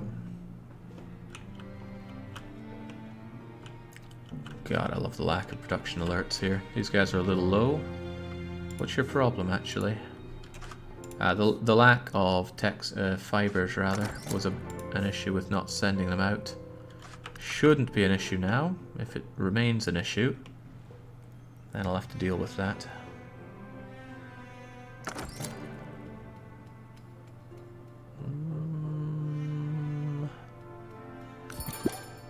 All in all, seems okay.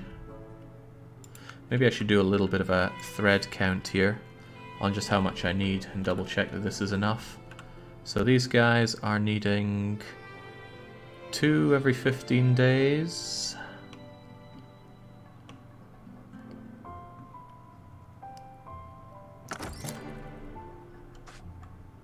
And these guys are needing 2 every 15 days. 1, 2, 3, 4, 5, 6, 7, whoa. 1, 2, 3, 4, 5, 6, 7, 8, 9, 10, 11, 12, 13, 14, 15, 16, 17, 18, 19, 20, 21, 22. Well, that's kind of necessitating 11 of these, aren't they? If they need 2 each every 15 days, and these guys do 4 every 15 days, then I'm probably not producing enough of those, enough of these. 22, right? 5, 10, 15, 22. Needs 11 of these. 1, 2, 3, 4, 5, 6, 7, 8, 9, 10. Ah, I am short on them. 1, 2, 3, 4, 5, 6, 7, 8, 9, 10. Thought I built 11 of them. But like I said, I clearly thought wrong, so here you go. It'll take a wee bit of time for the production to catch up, but that's alright. And I'm left hoping that I actually have enough cotton, but you're backed up on cotton, so I'm confident that we're okay. Nice. Staying on top of things. Like I said, I wanted to stay on top of any problems that were popping up after we dealt with Cursed Warehouse, which took a long time. Jinx, we've been at this for about 3.5 hours. Have I done anything other than solve issues and, what? Oh god, these people really want those cheap loans. Well, I don't. I can decide how to... Oh, Timbuktu is growing to maximum size already. Dang. That's what I get for bloating Timbuktu with goods. That's a very good rate. A storage just filled up. Which one? Astonishingly... Wait, what?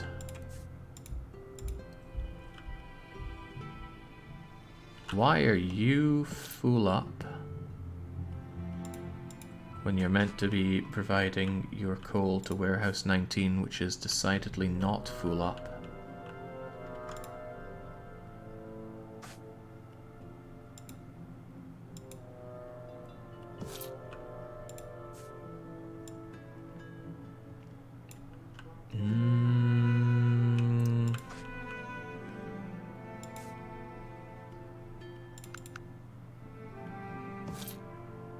Send infinite. 5 out of 5 harvesters.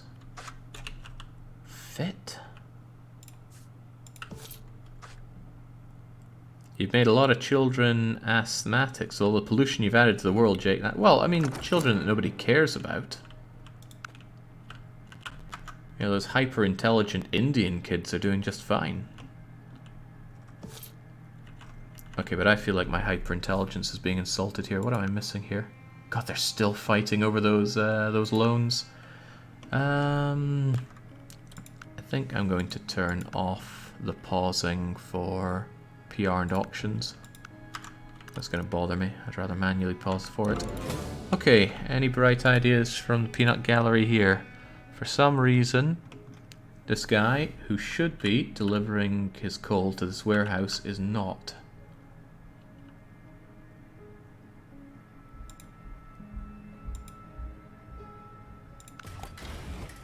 If I turn it off and on again, it still does not. This warehouse is gasping for coal. It is really low on it. It wants that coal from coal mine 7. Coal mine 6 works fine and looks identical, but let's compare them side by side.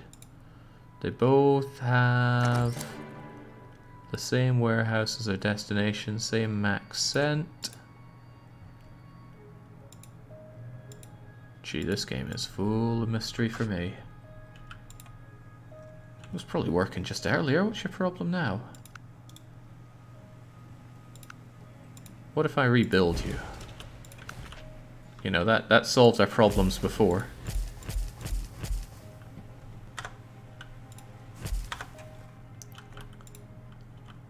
Send it all to warehouse 19. Ah, it knows what to do. Work at 200%. So what happens when you get it? They send it over. Okay. Seems that this warehouse isn't the only cursed thing then. Also, you are full of what? Oh yeah, right. This whole water thing that I set up for no good reason. It's meant to be going to the air purifier. Where are you getting your water from?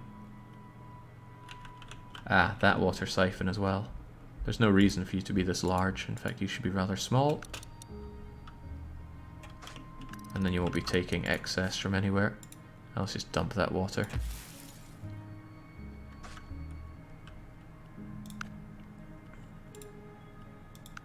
Okay, groovy.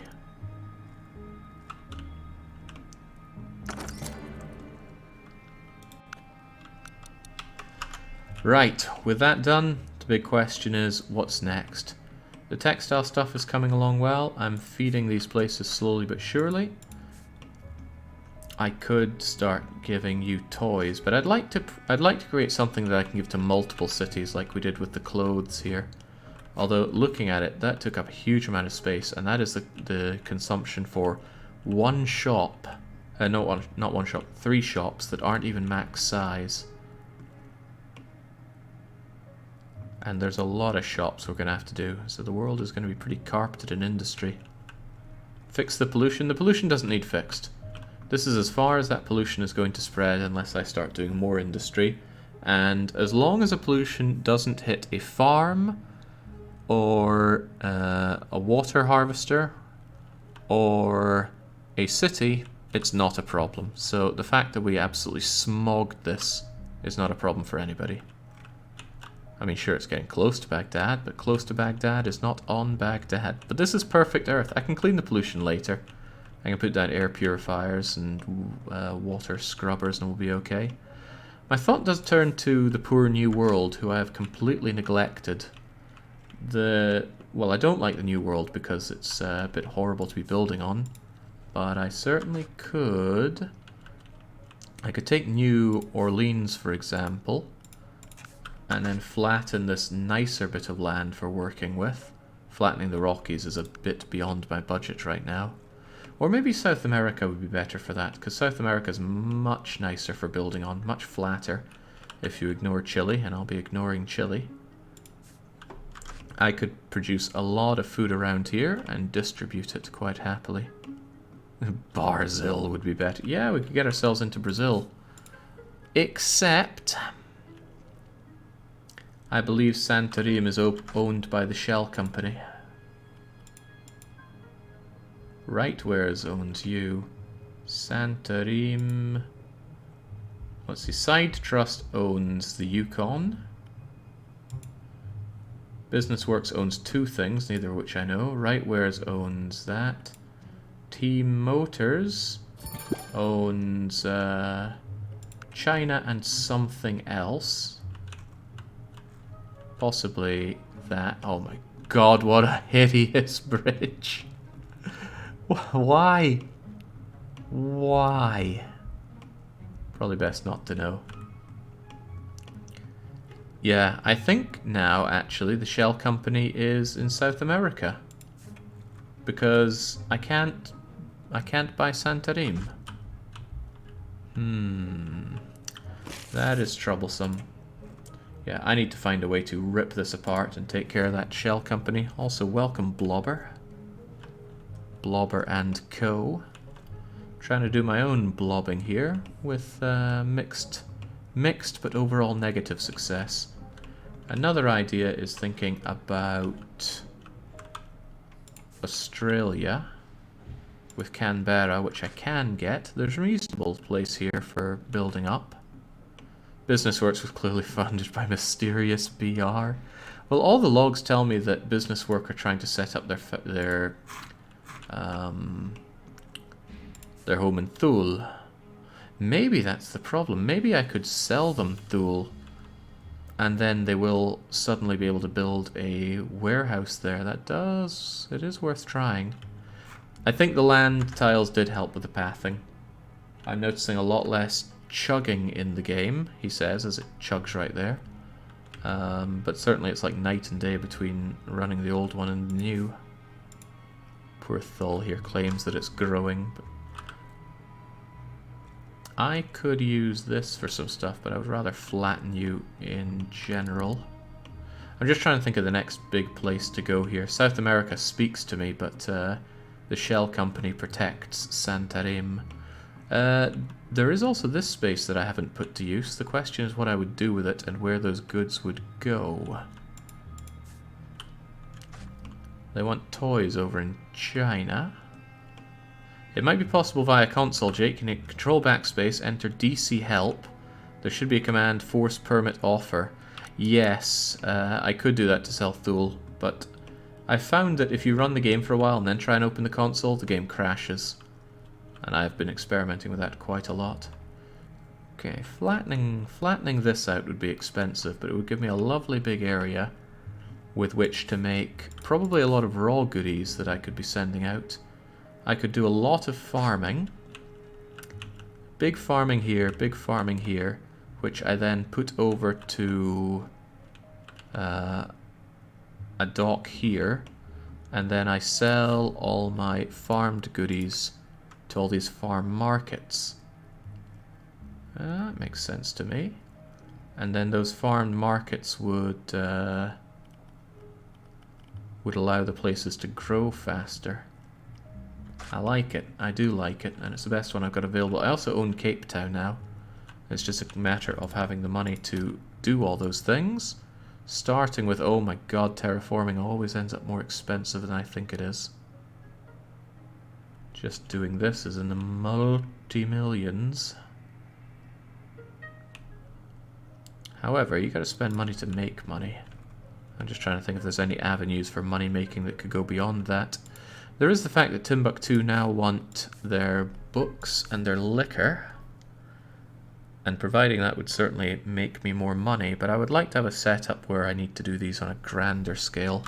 Honestly, the next thing that I really need to do is get all the cities up to their maximum size, because the sooner I can do that, the sooner I can calculate the total amount that the world needs. So in that respect, the best thing I can do is start doing raw goods production for all the cities just to inspire growth. And I hate to say it, but killing my competition would free up some nice areas for that. If I killed right wheres, I'd have this, that's another nightmare to flatten though.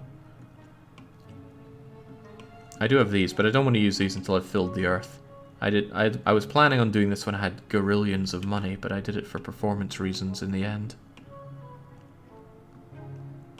Terraforming all the Congos for 36 million seems good. This is the next logical step, unless I can think of better. Oh, it's worth noting that I own Tixi here. I could use more of this land, which seems like it might be easier to be terraforming. Slam down my farms there. It's just that there's a long way to ship from Tixi. Are you going to be able to make a perfect world without killing the entire game? You mean in a technical sense? That's up for debate. Okay, I tell you what, I really want to take Santarem. This is the ideal place for my next expansion point because it's close to all the New Worlders that I've been ignoring this whole time. And it's a lovely area to be growing everything. And this would purely be used for growing raw crops. So apples, berries, wheat, not livestock. That stuff we grow and ship in. But apples, berries, cocos, grapes, veggies. I can do tons of that, move them to the shores, and then send them out by boat to... Actually, I could do it for the whole New World. It would be the New World's raw food production. And that's enough. 1, 2, 3... 4, 5, 6 cities. Okay, right. This is the kind of stuff that gets me excited. Start putting the plan together. I could even do Cape Town. It's close enough on the shore there. But here's the problem. Santarem is owned by the Shell Company. I need a way to destroy this Shell Company. So I'm actually going to call the stream here. I'm going to spend the spare time that I'm going to have for this investigating ways to destroy that Shell Company. If you somehow have experience in breaking apart Unity games, and you think you have an idea on how to handle this, I've got logs, I've got save games, and I need to find a way to destroy this thing. I'm going to try a few things on my own. I think it might be an idea to try and get them Thule, because the game is hanging on them trying to generate an HQ in Thule. But I don't know. I already made my save, right? I'm going to make it again. I might as well display one of the other problems that I have. Definitely from a technical sense, I can't imagine how laggy this will get when it's all chugging. Possibly, but we can work through lag. I can't work through the game shell companying me out. Apparently I made this... Okay, I didn't do my save. Get overwriting then. Try opening the console if you're ending anyway. Good idea, Speed. Very good idea. Those buffer underruns make me jump in my chair each time thinking about my computer about to die because I myself am running out of RAM or CPU. I know the feeling. Okay. Was there anything else I was going to do other than open the console? Probably not. Why am I getting all these alerts now? Just when I said we're done. Look, problems for future, Jake. Wait, mutton? I ship mutton. Right.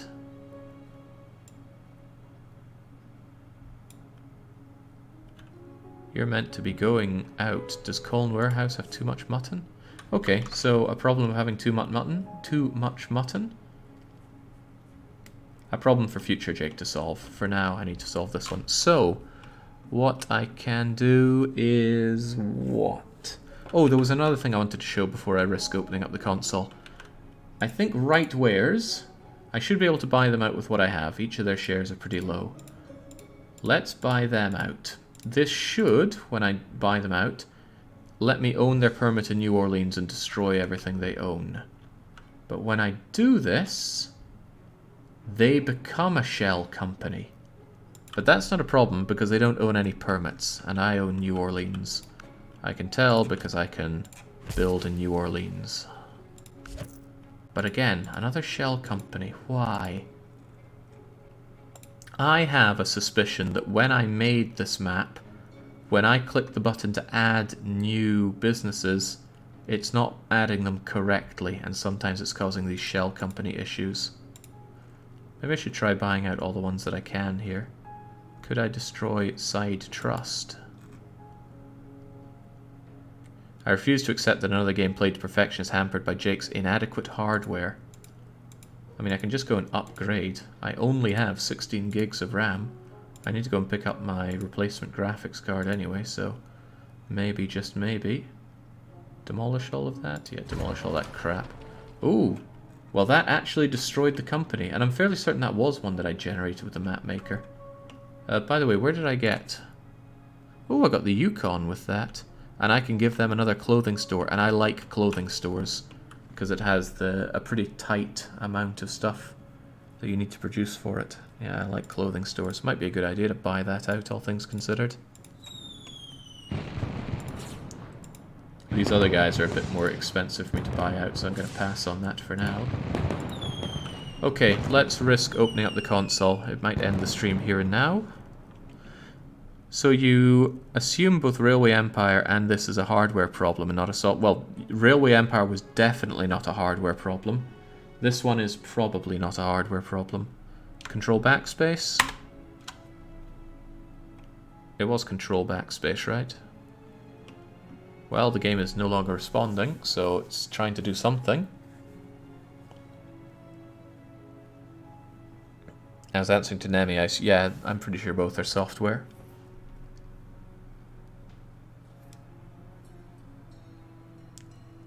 Come on, we'll be patient.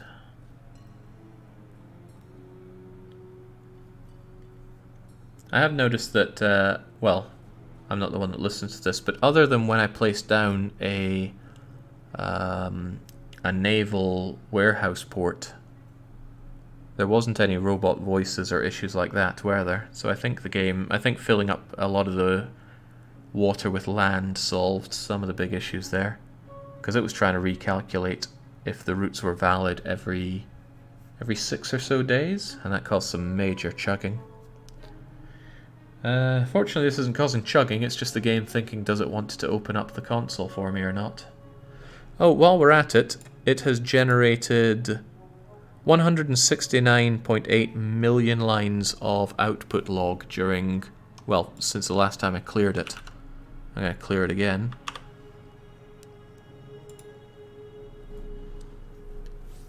Okay, well I should make a list of things I need to test here.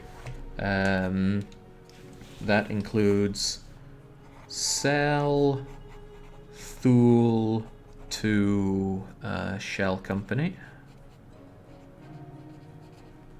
and try launching with no logs. Now you might find, or you might think that all this is pretty distracting towards our goal of a perfect world, and it is, but I knew from the get-go that I'd be pushing this game pretty hard in a technical sense. And whilst setting up the logistical and industrial empires in the game is one of the challenges, the other challenge is keeping the game running as we're going along with it. We tried and failed with Railway Empire, but we tried and succeeded with Patrician 4. This game will be the tiebreaker. Although initially I'm a little worried about which way that tiebreaker is going to go. I just want to build a perfect world game here. It is still not responding, but the game has an overall... Well, I don't think it's crashed. How big was the file? Gee, I don't know. Each line looked like it was about 50, or probably an average about 50 characters per line. So 50 characters times 169 million. Oh, on a raw text document. I don't know how much that is, but it was quite a lot. No, this isn't. This is not pressing my CPU or my memory. I think the game has just crashed trying to load the. Oh, you don't get to see the the transparent whiteness put over the not responding screen, but.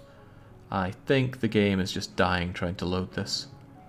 In any case, I will call it there. I'm going to try a few things on my end. If you think you have skills at ripping apart a Unity game, please reach out to me, because I'd love to get this sorted.